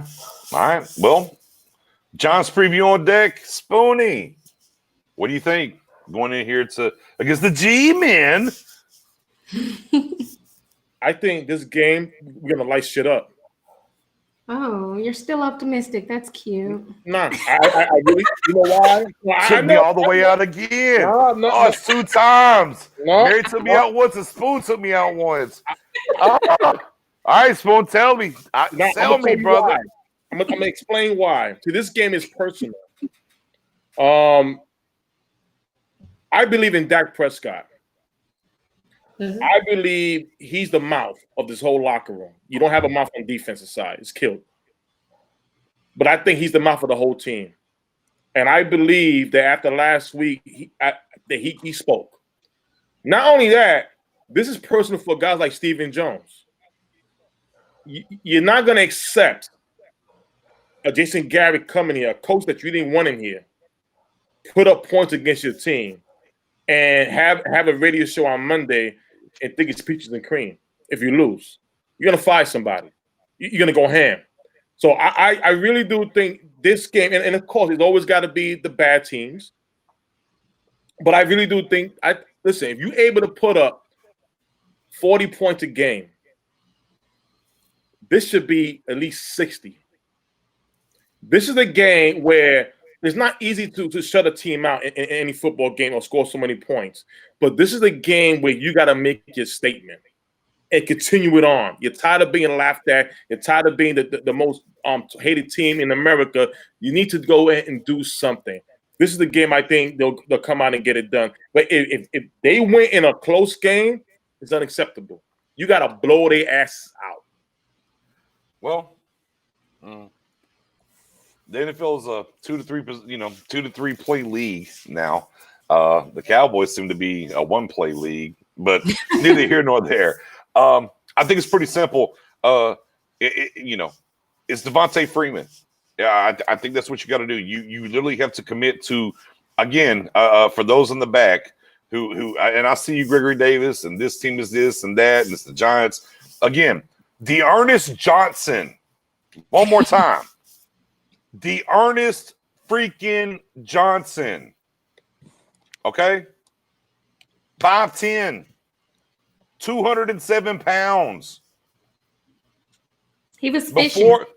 But he damn right he was. And before this game, he had 1 carry for 5 yards in the NFL. That's what he had. You don't think Devontae Freeman can go ahead and go off on us? We've seen Devontae Freeman eat on us before. That's the key for this game as it pertains to the Giants. You literally have to stop the run and force Danny Dimes, Mr. I stare down my guys, to beat him. That's what has to happen. If Freeman gets off and you already know play action bootleg, it's not been stopped yet by us. I pick a team, pick any of them. Misdirection in the rounds, play action, bait, naked bootlegs, anything misdirection eats us up. AK, you got to stop Devontae Freeman. You got to stop the running game, control that line against the running game, and then you got a chance. Look, I want to be optimistic about this game. Absolutely, of course. I'm a Cowboys fan. I love the Cowboys. And look, low-key, I absolutely do believe. I mean, even though we should easily be 0-4 just like them, offensively, we know we got the dogs. We know as we look at this roster side by side, Giants, Cowboys, there is absolutely unequivocally no reason for us to go up against the Giants and sit there and literally, as Spoonie talked about earlier, and as somebody said earlier in the comment section, I forgot the name, play bully ball and blow them out. It should happen. It's not the Cowboys' way. I'm just going to say that right now. Again, stop the run. That's what we got to do, and force Danny Dimes to try to beat us, and let's go from there. We do get a little bit held back. Thank God I guess we shouldn't talk about Jordan Lewis getting beat in the slot a whole bunch because Anthony Brown's back, and he should be playing the slot. So I mean, a little help in the secondary for sure. And we'll see how we line up and we go from there. But I think case in point, defensively, it has to be stop the run. Offensively, I don't think it's just cleaning up stuff on offense. It's that simple. There's no major tweaks on offense. It's, hey, if they have a guy and you're playing at right tackle, a rookie free agent, you should help him, right? I think, sure, run the ball some, and that turns into, as run the ball more, it turns into Zeke. Make sure you secure the ball. Don't fumble the ball.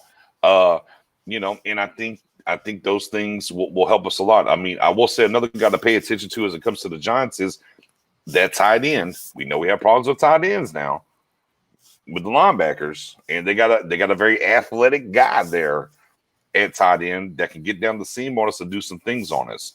But clean up the mistakes on offense and some of the scheming and the blocking up. Tyler badass. I'm gonna see him get his first start. I think he's going to start now, and I think whenever Looney is healthy, at best he'll take over for Connor Williams or be a backup. I don't think Tyler's ever going to look back now as he gets the chance to start and play. Now, the one thing I will say about him, some of his shotgun snaps have been a little slow or a little high. Need him to clean that up during the week. Offensively, clean up the turnovers. Defensively, stop the run. We should win the game. But we've yet to see the defense stop anything, so don't tell me the Giants are terrible and we should do it, because they got the number one guy in their front or in their coaching staff that knows Dak and knows Zeke and knows Tyron and knows every strength and weakness of all these players that he coached. And don't think for 1 second he's not going to divulge that information to get this win so he can sit over there on the sideline and be like, you already know. You already know. He's giving up all the butt, if you will, on all these players and what they like and what they don't like, and that's going to happen. And whenever a defense gets a little extra inside information like that, tape will tell you a lot. But Gary knows how they tick. I'm just saying, I take nothing for granted here at 1-3 and playing the Giants. I mean, I agree to an extent. I mean, one thing you didn't mention as far as Jason Garrett is he knows how Kellen Moore ticks. That part too. Which is actually something I didn't think about, when he first got hired there. The thing about the players came up when it's like, I feel like if you watch enough film, there's a lot of things that anybody could get, whether you're a coach or not, for the team or not. But he knows how Kellen Moore ticks. And so I think this is where Kellen Moore needs to shine. And if he can't rise to the occasion, this is where he needs to get his duties taken away. Like I said, the situational calls have still been an issue, so work on that. Don't do it, Rush. Don't do it. Go ahead, Mary. Yeah, don't be doing that. But then, and also too, we know that our offense, the main thing they need to clean up is turnovers.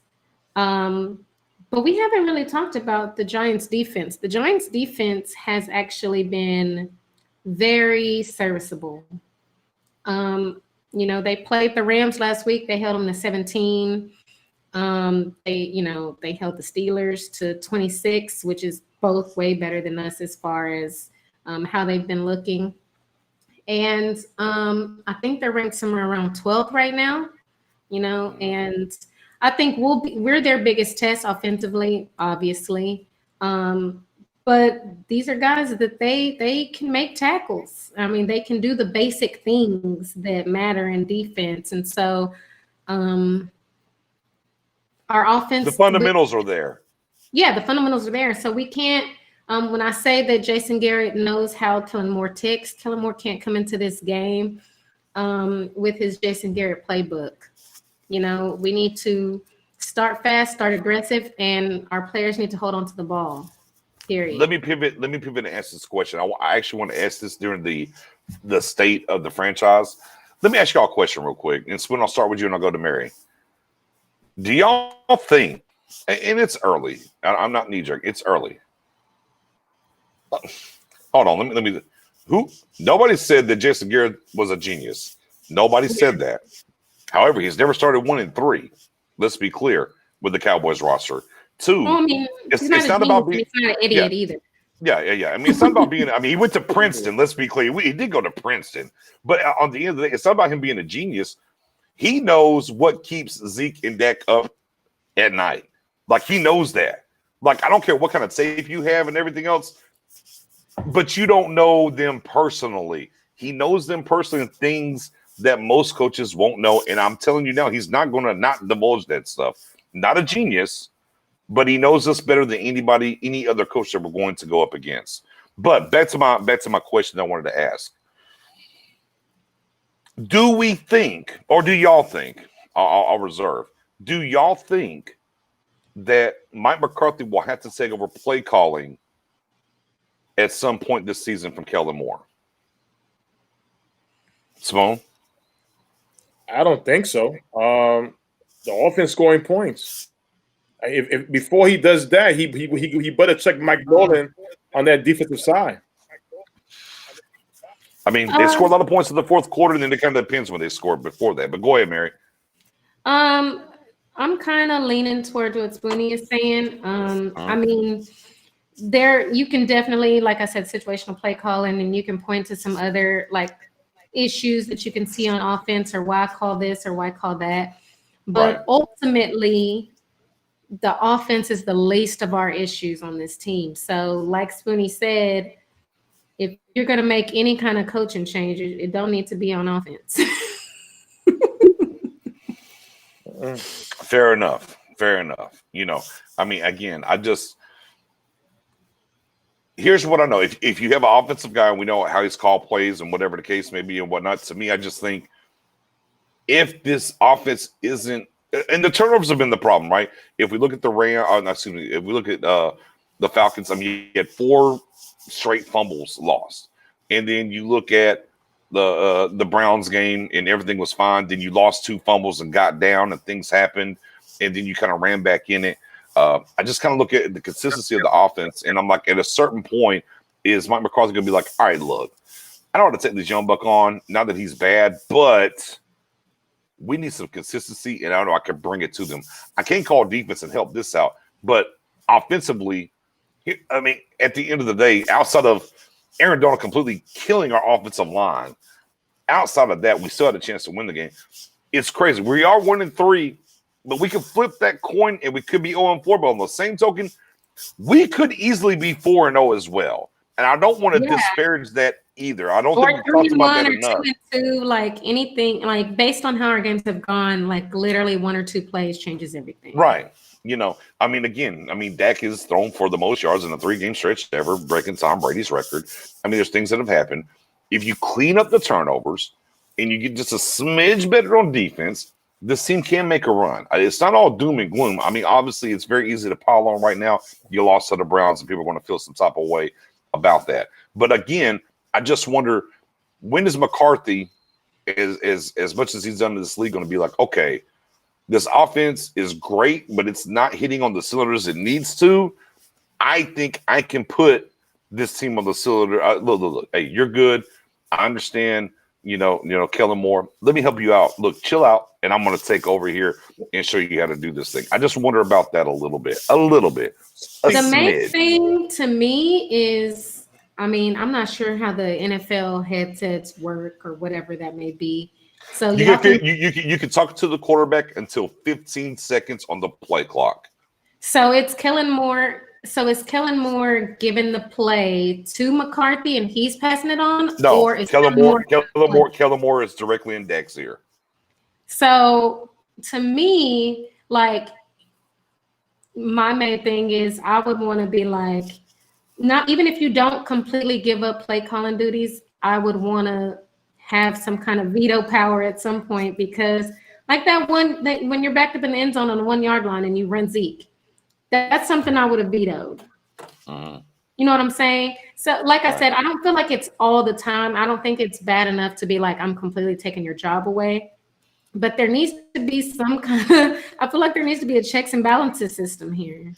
Fair enough. Fair enough. Again, this league, as I always tell people all the time, it's an 8-8 league. It's literally every game. And look at the Cowboys' first 4 games. We can literally pigeonhole 2 to 4 plays each game, and that game completely flips on its head. I mean, look, one of the things we even talk about in the Cleveland game, right? The 2nd and 20 or whatever. Hey, look, if Jalen doesn't get the face mask, they probably get off the field and go score a touchdown. I mean, you can literally pigeonhole a couple plays, and that's what the league is, no matter how good or how bad you are. I mean, look, the Chiefs didn't score a damn touchdown for 44 minutes. Yeah. But they won the game.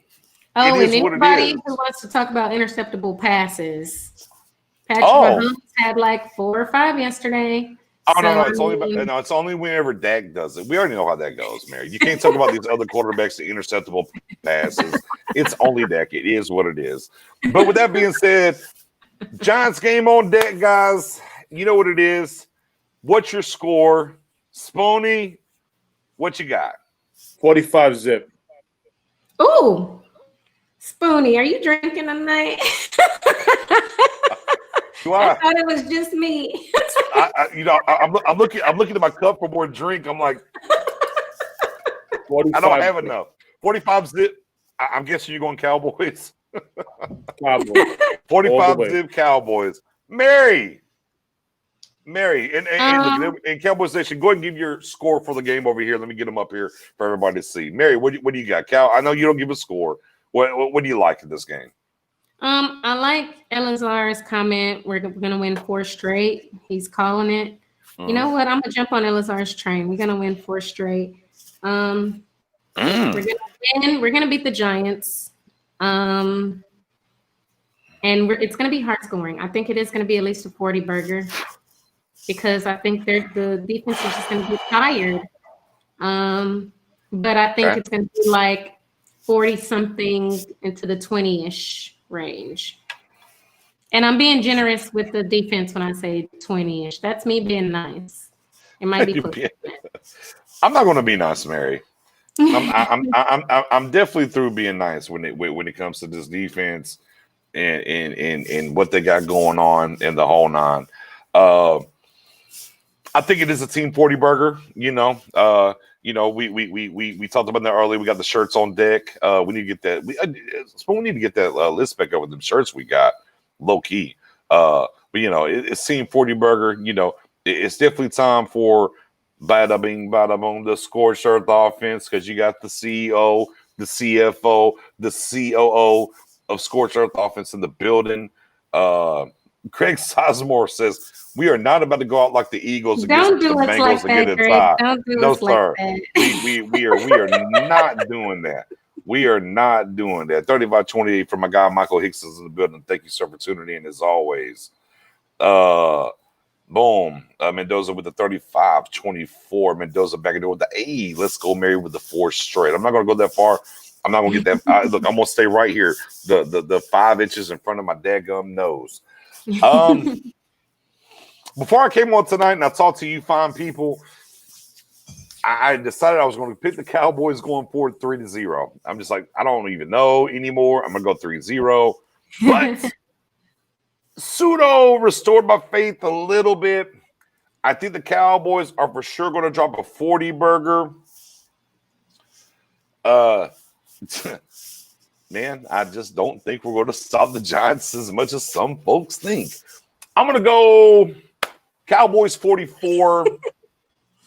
I'm going Giants 34. Yeah, I think that's 44-34 is where I'm at. You see Stewart's comment? Oh, wait, but we got 39-35. Giants with Garrett throwing a flea flicker. I'm calling it. Rush, you're going to break your TV. Don't do it if this is what happens. I'm going 44-34. You need to create those scorched earth shirts for the defense. Yeah, I mean, inbox me. I mean, I'll sell them. I don't know. Is scorched earth really enough for this defense? Who else can block an extra point and give up 2 points. I don't even know. I mean, that's not even defense. I guess that's special teams. My goodness, special teams have been putrid on top of that. I don't think it gets enough. And look, we got 10 more minutes left before we get out of here. We went through everything. The State of the Union. We've covered the Cleveland. We gave the Giants preview. We the whole nine. Anybody, last 10 minutes, you got a call, you got a question, you got a comment, by all means, the line is open. Go right ahead, give us up. As we wait and see what everybody calls these last 10 minutes, guys, let me ask y'all this. You looked at the season, we talked about it the whole nine. Did you think we would be 1-3? Did you really think it would be this bad at this point? I expected at least one more win. 2-2. And also, I mean, I hate moral victories, but I expected more moral victories in the few losses we had. Like, oh, well, we almost won, but the refs, or, oh, the guys are really playing hard and it just got away from us. Like, I expected something of that nature, but here we are. Oh, y'all are really giving it to him, man. Yeah, Davis is like 56. Davis is very forget 40 burgers. Yeah, Spoonie, you already know. 1-3, 4 games in. How do you feel? What do you about think? 2-2. To be fair. Yeah. Fair.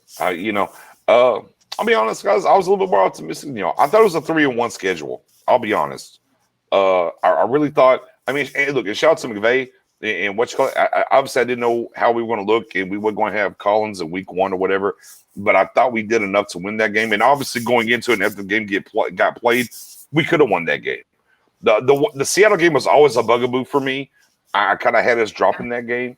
But I really thought this would be a 3-1 squad right now. I mean. Now we can argue over apples and oranges, and maybe we could have not been, or we could be 0-4, we could be 4-0, we could be 3-1 to it, whatever. But I thought we'd be 3-1. I think through the first quarter of the season, here's what your guy Nick really believes. Offensively, we're there. Got to clean up a couple of things, right? Even with the offensive line, how it is, you got to clean up a couple of things. I think if you stick Brandon Knight at right tackle, this offensive line will be fine. Period. Look, Connor Williams is Connor Williams. I know. I get that. They try to sign not one but 2 different offensive guards, and it hasn't happened for whatever reason. So, and we haven't seen Connor McGovern. Whatever, that's fine.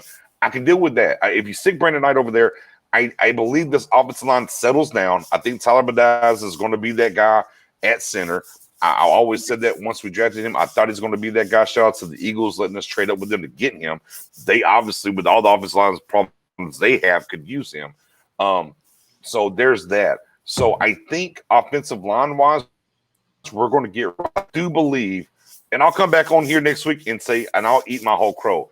I actually believe they're going to start Knight at right tackle going forward. I think it's a done deal.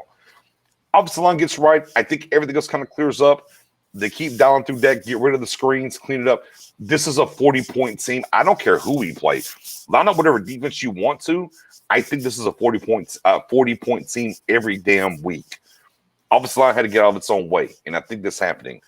I think on the backside of that, defensively, if McCarthy is the guy for the long haul, I'm going to say this. He's going to say, hey, Nolan, come here. Come here, buddy. All that shit's fine and dandy. Oh, dadgummit. Mendoza put me down for one. I think I've cussed more than Spoonie this week. Let's get right. I don't think the biggest thing that I went through every single, and I did this, and I actually literally, and I suffered through this on Monday. I rewatched the game, and then I went back and just dialed up all the things that McCarthy had said.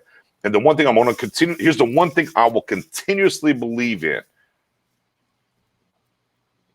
I think McCarthy is very thankful for this next chance, and the one thing that resonates with me with him is I'm not trying to win one, I'm trying to win them all. I think it's a different mindset from him. Look, guys, I get it. We would love for McCarthy or Jerry or whoever to come out here and say the things that we're talking about here, or we're commenting, or we're tweeting. We would absolutely unequivocally love that kind of stuff. It's never going to happen. Stop it. Look around the league. Forget the Cowboys for a second. Go tune into somebody else that's having a bad season and see what their GM and what their head coach is saying. They're saying the same things. Like, that never really riles me up. It doesn't, because they're going to say the same things. We do get a little bit more from McCarthy than we did get from Garrett, but at the end of the day, that's the extent of it. You're not going to get a ton from them. And I still am going to buy McCarthy at his word and what's going on. And I think he's going to do the certain things because we always talked about this defense was going to take time, especially with some of the injuries we had. You lost 2 linebackers out the rip. Cowboys Nation, Spoonie, Mariella, and your guy Nix. Before we ever got to week 1, we told them we needed a linebacker and a safety. We said that. Pat, only thing that happened was Spoonie had some people, Mary had some people, I had some people. We said before we ever lined up week 1, we needed a linebacker and a safety. It still holds true after 4 weeks. On top of that, this is before the injuries happened. Lee's gone and had the hernia. LVE breaks the collarbone, right? We knew this already. We begged for Wilson. We finally got in week 4. Another thing I'm going to look for, not just on at right tackle. I'm looking for Wilson to start next week. It's already done. We paid millions of dollars, obviously, but boys, and we know what's going on. You can listen to whatever cast you want to and whatever the case may be. I know there's certain guys, J-Tuck Cowboys fans only, Bluff City Cowboy, us right here, that have told y'all and conditioned y'all to understand we needed a linebacker, we needed a safety. We are 4 weeks in. Mary, what do we need? A linebacker and a safety. And that was before the injuries. That was before the injuries. And here we are still. That's why Spoon, look, I don't really get mad at Spoon. Spoon's always about safety. And then me and Mary got to really back. Well, Mary does a really back end, really. But I try to as well. And I understand why he's frustrated about the safety. It's understandable. It is. Right? But here we are. But there's still the chance to pivot and go forward. If you go, look, we're 1-3. You go 4-2 in the division. Let's just say you go 4-2 in the division. Man, that puts you at 5 wins.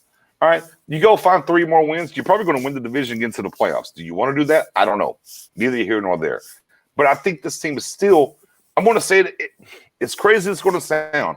At 1-3, I still believe if Mike McCarthy is the guy that I believe him to be, and I hold him at his word, I think this team is still a 10-6 win team. I agree. I still think that as bad as we've been, I still think it's a 10-6. I'm not buying D-Law. I'm not buying Everson Griffin. I'm just buying the totality of what we have and they can clean stuff up. I think we could be a 10-6 win team. Now I might be back here in 4 weeks and be like, well, guys, you got Knicks. I was on the pipe. Sorry. But I still think we're a 10-6 and we get the win done. With that being said, Spoon, now, by all means. Spoonie's minute. If you hung around this long, congratulations. Have that ready, please. Well, I'm going to start off by saying this. Should I go get a drink first? I don't know. Yeah, get a drink. Get a drink. Be up. Get a drink. All right, hold on. I'm going to get a drink first. Hey, give it a like, give it a share. Spoonie's about to look, Mendoza, update us where we are on the donation to the veteran suicide. Let us know where we're at, first and foremost. Let me go get a drink. Give a like, get a share. Get everybody in here. I don't even know where Spoon's going to go. Mary, let me know when I hit the mute button. I'll be right back. Oh, my God. Hold it down for the people in the back. Oh, my God. I have to. Just have the money bottle ready. Have that ready. I'm about to fill it up. It's about to be filled up. Too long, Mary. Too long. I mean, Too long. Too long. Being a Cowboy fan, it's a lot. It's a lot of responsibility. When I've been a Cowboy fan since since a little kid. When you go to high school, you wear a Cowboy jersey, you're the man. You know what I mean? You're the woman. You understand what I'm saying? It's like and the Cowboys, but I'm a hold on. I don't want to spoil it for BJ. I don't want. BJ's right there. All There right. we go. Did we get You this? know- All right, all right. Did everybody get everybody in here for this? Oh my God! All right, Spoon. You know, We're ready. again, being a Cowboy fan, it's a lot. Okay, we are the fans of America's team, the most hated team by other teams. And you know, when you was in school or you outside, you go somewhere and you hanging out, and you wore a Cowboy jersey, everybody would stop you and say something. Not only that, I know myself. I know some of y'all would get to hang with me, you know, like BJ has. And I'm a wild guy when I go to Cowboy games against any team. I'm gonna show you guys a little picture. This is a picture now at a Jet game where they said only Jet fans, and I snuck on the field with some just green stuff. Look, this is right here. That's Spoonie right there, sneaking onto the field. I got my shades on. I got a green Nike hat on, and some free gloves they gave out in this game. So when they announced all the Jet fans lining up, I comes out, take off the hat, and I got my Cowboy stuff at. There it goes right there. I got kicked out of the stadium. I got kicked out. I don't care. I loved it. I had to let them know that Cowboy Nation was here. Now, I'm gonna show you another one. Now, again, I'm bold.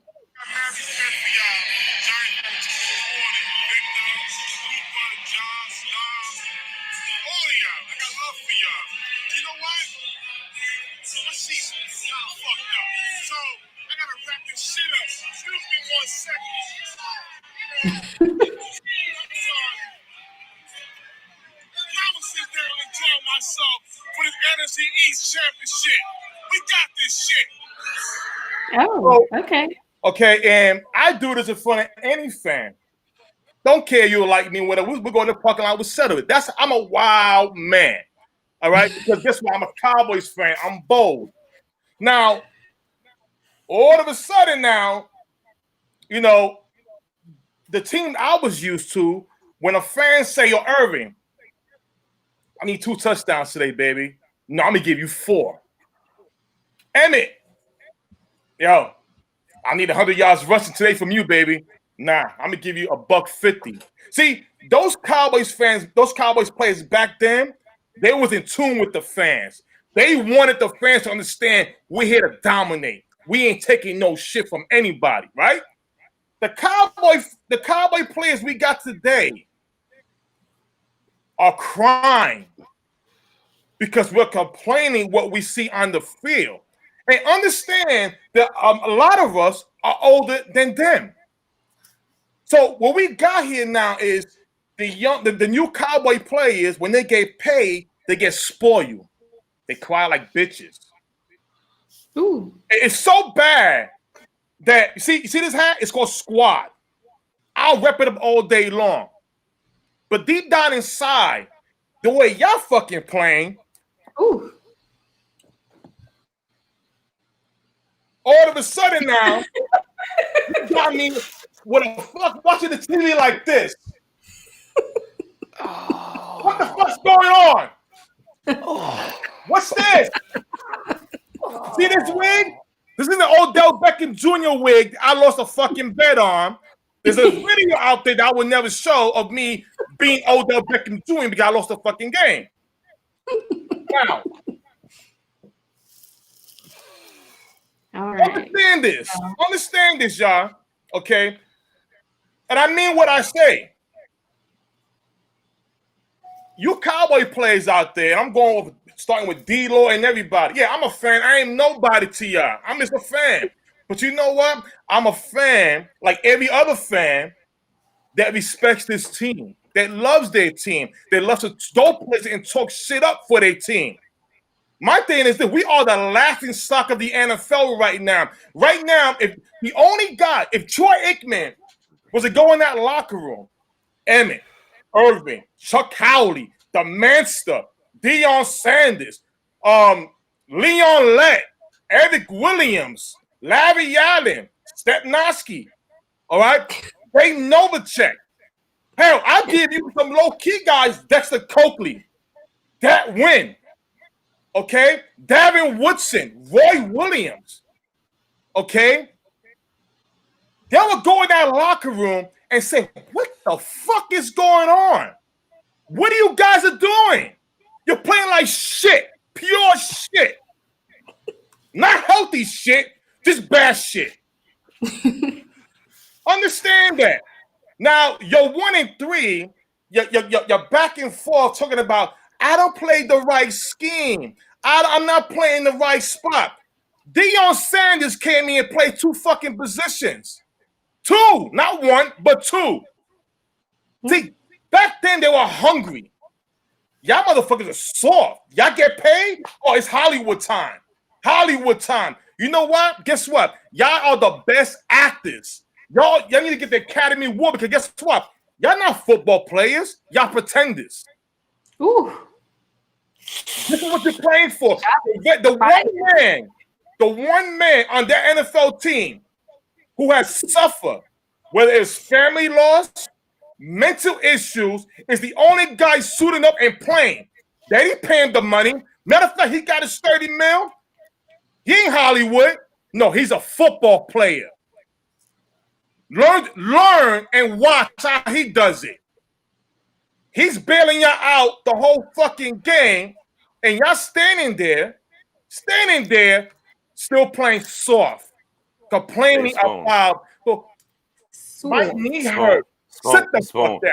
What? Spoon. I just want to backdoor that Rain Dakota. They got the 3-point, 41-38. The very first play, what did the defense do? Gave a touchdown. Gave up the touchdown to Odell. Right. Yeah. Go ahead, sir. Continue on. Make it Spoonie's 5 minutes. Go right ahead. Again, he is the Sorry to only stop guy you. playing. You guys got paid. Jalen Smith, great story. I mean, listen, I'm an NFL draft junkie. And my thing was when you supposed to be a top 5 draft pick, you got injured against Ohio State. Doctors say you can never play again. No, you went around and said, you know what? No, I'm going to play. You was giving it all you can your first year, your second year, your third year. And while us Cowboy fans was defending you with all the bad memes being tossed at you, all of a sudden, when you came alive and showing I am the Notre Dame prospect that everybody was here waiting to see, you got paid. What happened? Hollywood time now. Your job is over. That's what it is. It's done. D-Law, a second-round pick. While us Cowboy Nation was screaming, we need a DE, a pass rusher. We drafted you in the second round, right? When you didn't get paid. That DJ, what happened? What happened, DJ? What happened? Oh, Stephen Jones, an idiot. He won't sign him, X, Y, and Z. Now, we're looking like the idiots. Hey, no disrespect, D-Law. I like you. Really do. But guess what? That Hot Boys thing, take that shit off. Take that shit off. I don't wear that hat no more. We ain't no Hot Boys. I mean, low-key, Taco's the guy that came up with Hot Boys, Oh, by here's the the way. thing. FYI. Hey, guess what? Guess what? He's on the stat sheet right now above D-Law. He deserves to wear it. When it comes to D-Law, don't say nothing. Remember, you call us fans, shut the fuck up, right? So guess what? You should be having 4 sacks this week, baby, right? Or unless Aldon Smith got to give you some more technique lessons. Is that what it is? Okay. Ooh. I guess that's what it is. Play. Okay, now I'm not done yet. Xavier, listen. I don't know you. Hope you got another beer, Mary. You in the NFL. End of the day, guess what? This is not two-hand touch. You working out with Jamal Adams in the offseason, saw on Instagram, look at me with Jamal Adams. What is it? You got to wear his underwear to play like him? Is that what it is? You over there taking pictures. I'm working out with Jamal Adams. Hashtag Route 33. But guess what? You ain't playing like him. Matter of fact, when he give you tips, did you have your headphones on? Listen to hello music or something like that? Because my thing is this. I don't know. What is it you learn in the offseason with Jamal Adams? I hope it wasn't his Pop Warner game because that's why you're playing like Pop Warner. Now, I'm gonna go ahead to the source of the whole thing. Jerry Jones, Uncle Jerry. I love you, Uncle Jerry. Let me tell you something. Now, one Cowboy fan cannot say they're unappreciative of the things you do for the organization, the things that you allow us to see, whether it's Fourth and Long or a TV show with Jesse Holly, whether it's, this the great things you do for this team. But here's the thing, Jerry Jones. You see, I'm not 13, 14, 15 years old no more. You see, you are the Billy D. Williams of the NFL. Do you know who Billy D. Williams is, anybody? Billy D. Williams was an actor, and he was so smooth with his comments. Whether you are a man or woman, you end up taking your drawers off just to give it to him. That's how Billy D. Williams is. Okay, no disrespect to anybody, just in general. Jerry Jones. Okay, see, I'm not buying the bullshit no more, Jerry. The minute you will say something, let's buy a hat. I gotta buy a jersey. Let's buy some ticket. Jerry Jones, sir, you should be giving back everybody a refund on those tickets. Matter of fact, giving you better. Shut this shit down, because in Dallas, there's two viruses: COVID and your bullshit. Here's the thing. Here's the thing. Oh my God. No, I'm not done yet. I'm not done yet. And here's the thing, Jerry. When it comes to one, the other one is politics. You control the other shit. So you just gotta shut it down when you can. Let's just keep it real. Another thing, Stephen Jones. Gotta give it to you.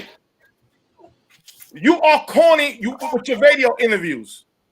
Whatever question you're gonna get, I'm gonna give you the same answer. Don't show up. Don't show up, because even as a GM, you don't show up for nothing. All right. You don't show up for shit. That's the problem. Now, Mike McCarthy. This is my last one. Mike McCarthy, my last one. Mike McCarthy. When they came out and said Jason Garrett is fired, and we brought on all the coaches,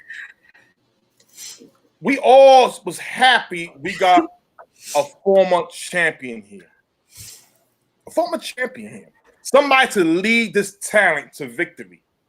You was home, analytics, all kind of stuff you want to bring here.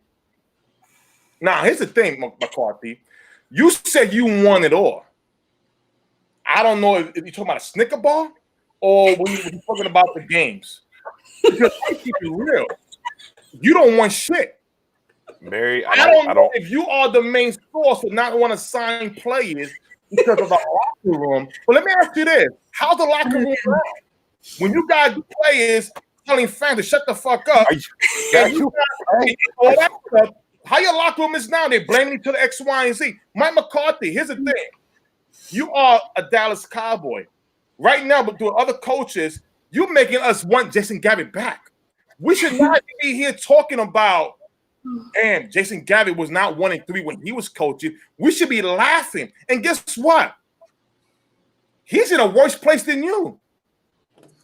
He's in a worse place than you, in a worse team, and your shit still stink. Aaron Rodgers is tossing touchdowns left and right. What the hell is wrong with you, Mike McCarthy? What is it? Okay, all right, Swoon. I don't. You know what it is, DJ? Every time Mike McCarthy, it's like the Bruce Every Door Boy. That's what it's like. Bruce Every Door Boy. Stop the bullshit and become the head coach the way you're supposed to. Accountability, man. That's what it is. That might have been the best one yet. I don't even know if we could have a show next. I like they might. I mean, we're not syndicated, obviously. However, Mendoza like updated the count. The counts went up. We're up to 86 now. I think if Rush Runner's right, Mendoza is definitely the guy that's going to let us know. 14 more and it's 100. Yeah, that's kind of where we are. I mean, I don't even know. I don't know if Facebook's going to let us back on next week. I don't even know. I apologize. I'm sorry. I don't even know. Here's what I do know. Here's exactly what I do know is that Spoony has never been this frustrated 4 games in. That's what I do know. I know, we've been going through seasons since 2017 together. I've never seen him this frustrated 4 games in. Holy shit. There. Damn it. Put another one up. Okay. I just, here's the thing about it. Let me put a bow on. Let me try to put a bow on that. As the ringmaster here. At the end of the day, I think Spoon, hey, look, man, you're absolutely unequivocally speaking to how I think we would say that 80% plus of Cowboys fans feel. Period. Yeah. I think it's valid. I think it's, it was colorful, language wise. But at the end of the day, I think it's very true. I mean, I think here's the biggest issue, right? I want to hit it here, guys. By all means, I want to take at least one more call tonight. Make sure y'all chime in. I think here's the issue. I think is we bought in. Look, if for y'all that stuck around, here's the payoff. I think we bought in over the past 4 or 5 years about how much talented this team is, and we were sold the pipe dream that the coaching staff was the problem, and we flipped over to this coaching staff, and it, guys, tell me if I'm wrong here. It's the same shit. Yeah, I mean, right? Pressing, not blitzing. The defense is giving up a ton of points, and the offense has to bail us out. We're literally looking at Romo. I mean, we look, move. Forget that. Can put Romo in here. It's the same thing, except we have this new coaching staff that's supposed to make analytics and all these changes and everything. And we look at the games and we're like,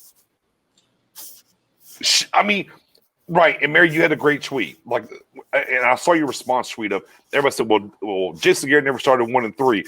And you said it perfectly. You crowned it perfectly. It ain't about how you start, right? We know how it ended, is what you said. But yeah, most fans are going to say, man, it ain't never been this bad. It's like the, my daughter calls it a lot. Oh, what's the time? It's a certain syndrome. It's the Joker and Harley Quinn syndrome, right? Because I forgot what they call that.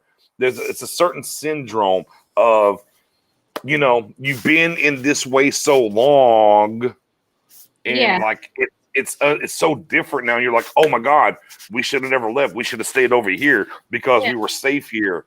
But we don't know where it's going to go. It's only 4 games. We don't know where it's going to go. But absolutely, unequivocally, we thought we made the change, and Cowboys Nation said, hey, Garrett's gone. We got this shit set up. Guess what time it is? Man, we about to show up, show out, beat that. We're going to be 3-1, 4-0.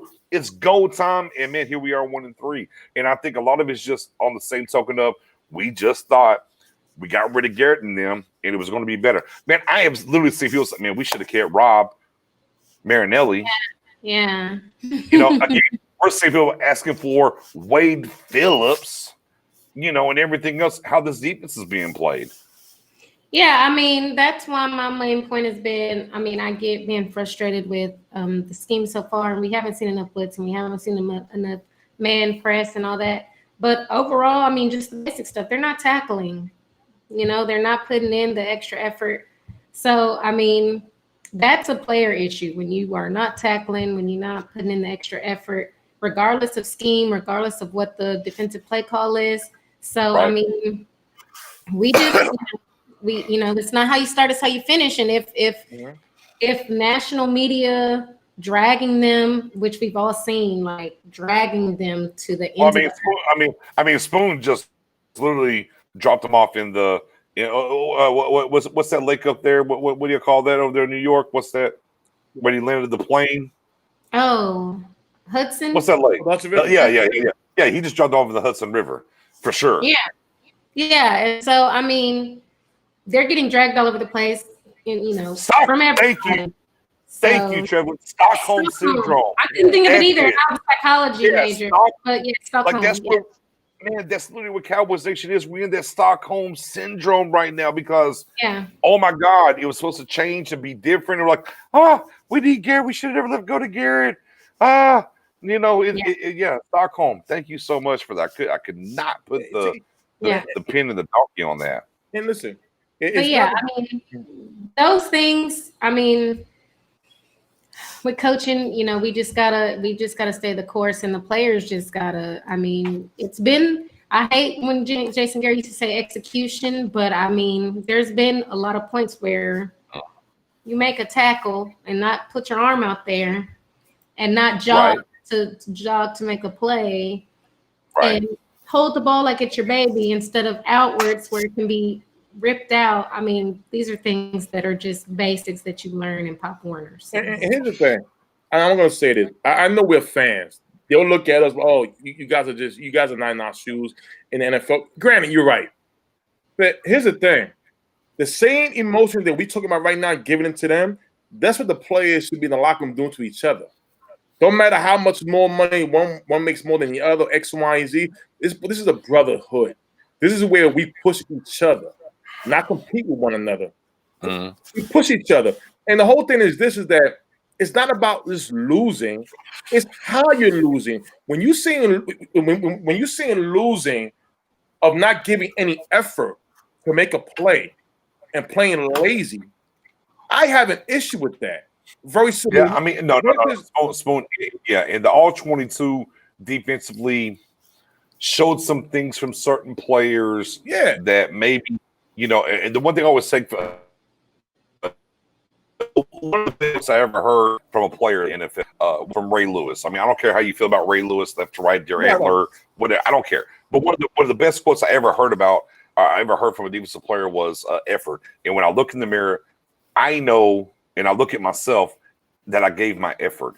And I can say this, to me, when I looked at the all-22 today, I question effort. Hence why you see me on Facebook or Twitter in multitude of sections. I would cut Everson Griffin now because I don't think the effort's there. I don't care about getting blocked up by a tight end. I don't really care about that. But here's all I need to know. You were blocked by Baker Mayfield and didn't blow his ass up when you had a free shot on him. Mm-hmm. I don't need to know anything else about that. That's effort at the end of the day. I just need effort. Look, I don't care. Look, I'm 42, 6'3", 303 pounds to the dot. Guess what? If Baker Mayfield tried to come block me, ladies and gentlemen, look, I don't care if it's Baker. Pick a quarterback in the league that came to block me. Ladies and gentlemen, I played this game. I promise you, I wouldn't have patty caked. Oh, my eyes would have lit up. A quarterback's coming to block me. Man, I'm about to dip that shoulder, put it square in his chest. Whether I make the play or not, and the touchdown still happens over the top, that quarterback was going to have to fill me in all this beard. Facts. And I don't care about anything else. That's why, everyone said, well, Poe needs to go to, or that.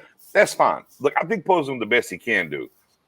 It is what it is. I think he's out of scheme. I think literally 4-man scheme, let him eat up 2 blocks and keep Jalen clean at middle linebacker right now. But we're not doing that. But when it comes to Griffin, effort. Bro, Griffin literally let Baker Mayfield block him. Bro, if that was D-Law, everybody would be attacking D-Law right now. So I'm still a little smidge on D-Law. I'm still a little this way on D-Law. Because I truly believe if that was D-Law would have killed him. I for sure believe that. Effort's not an issue with D-Law. Now we can talk about talent, knee injury, different things. Effort is not an issue with D-Law. Okay. Yes. Griffin though, wide open shot, and you just bro. That's what I'm saying. Man, you gotta cut that cancer out of your locker room, in my opinion. But here's the I'm thing. sorry. It is what it is. This is supposed to be D-Law's defense, his team. I don't care. I don't care about that. I don't care. Spoon. I'm just talking about play for play. It is what it is. Yeah, D-Law behind the scenes should be with the check. I understand all that. But I don't care who you are. If you have a bad knee, there's only so much you can do. No, I'm not. Okay? I understand that. And we still saw him flash sometimes. I understand that. But at the end of the day, when we talk about the Dallas Cowboys right now, who are the top 3 names is being mentioned? Dak, Zeke, and D-Law. My thing is this. When it comes to D, listen, I know what I said earlier I don't hate none of them, but what it is that it's about accountability. Oh, one of my favorite sayings, Richardson. Barbecue and mildew. One of my favorite sayings. Go ahead. When it comes, it's called accountability, and the whole thing is this: is just like D-Law came out on TV at the press conference, and he came out and said that we were soft. Sometimes you got to call players out on your own. You don't have to be in person. It could be in the line yourself. And he said they're soft. No. But he backdoored. You gotta look him in the eye.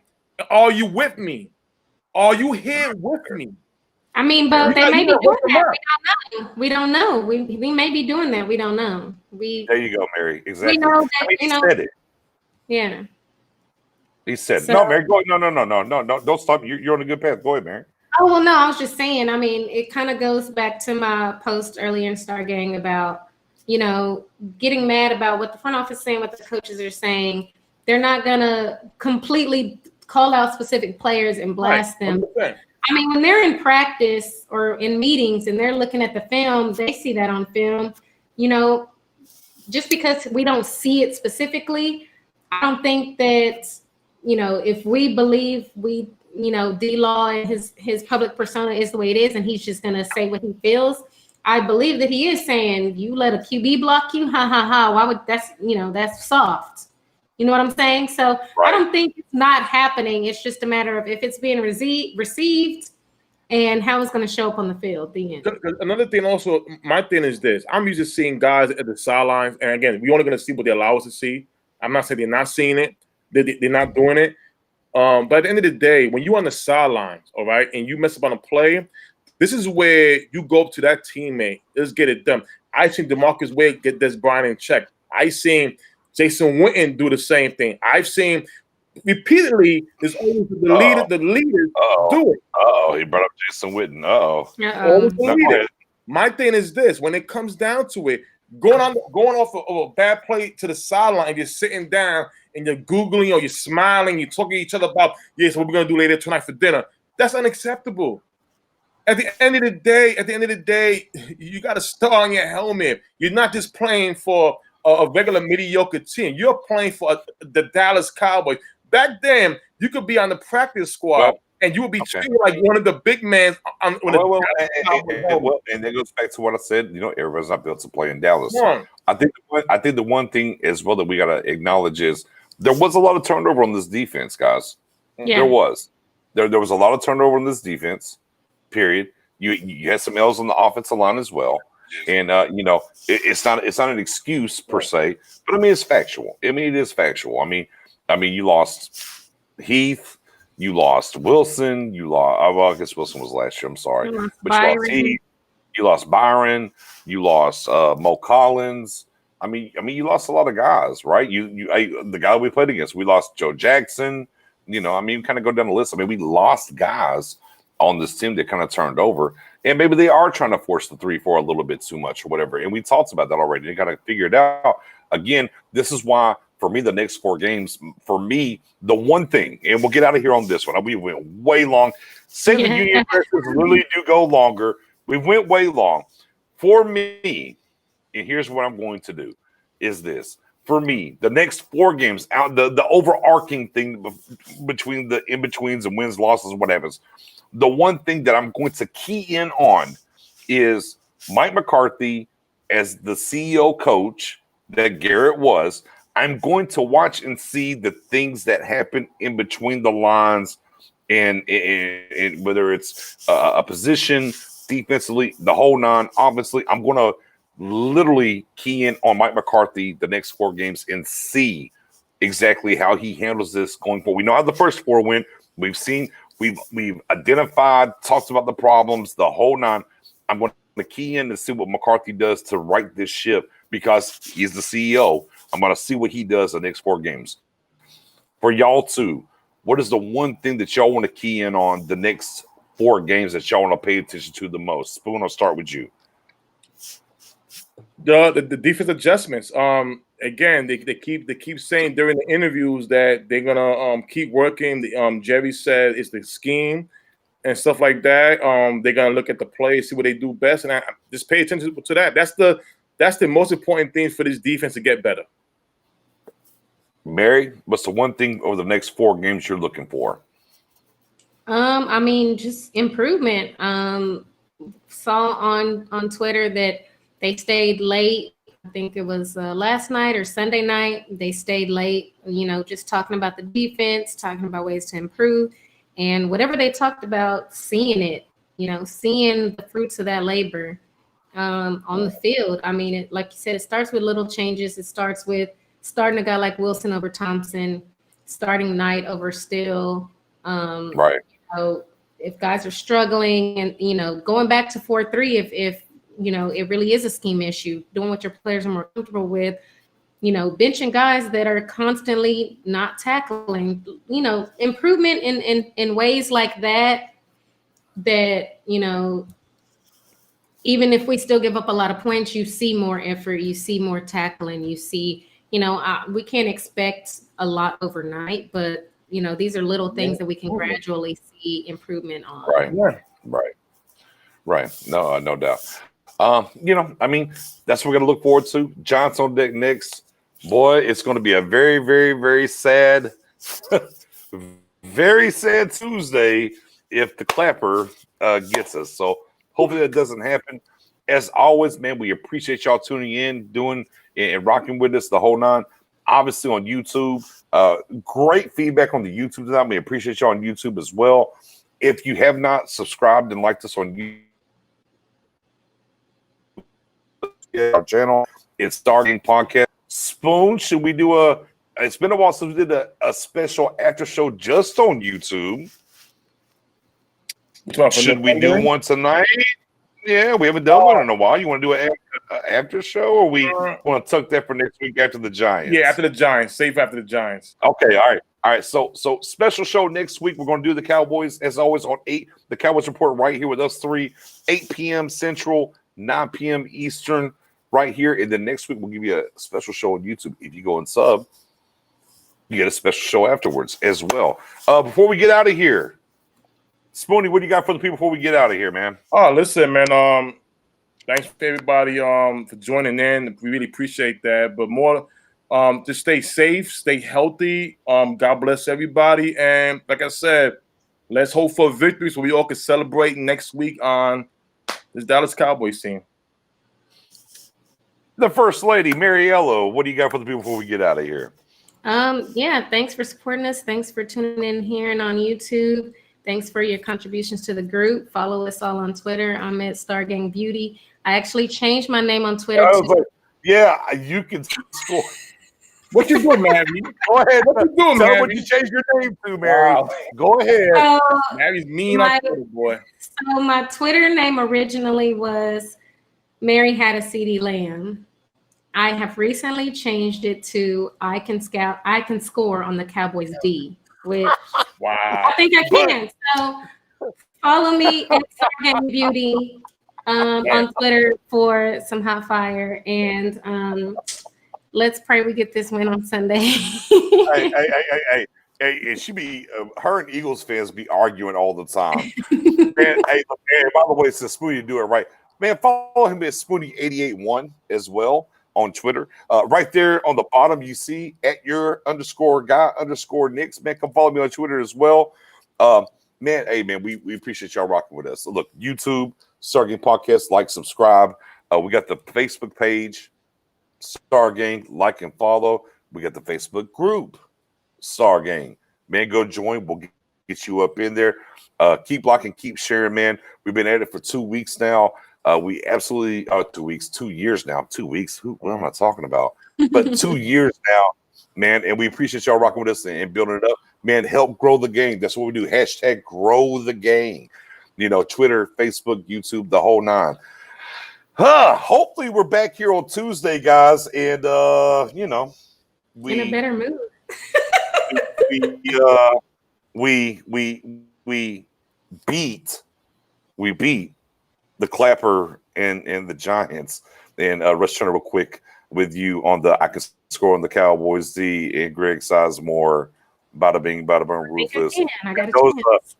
Our Super Mob Mendoza, and also from Dirty Jers, Buddha. Man, we appreciate y'all rocking with us and do what you got to do. Be well as well. And on that note, next Tuesday. We'll see y'all.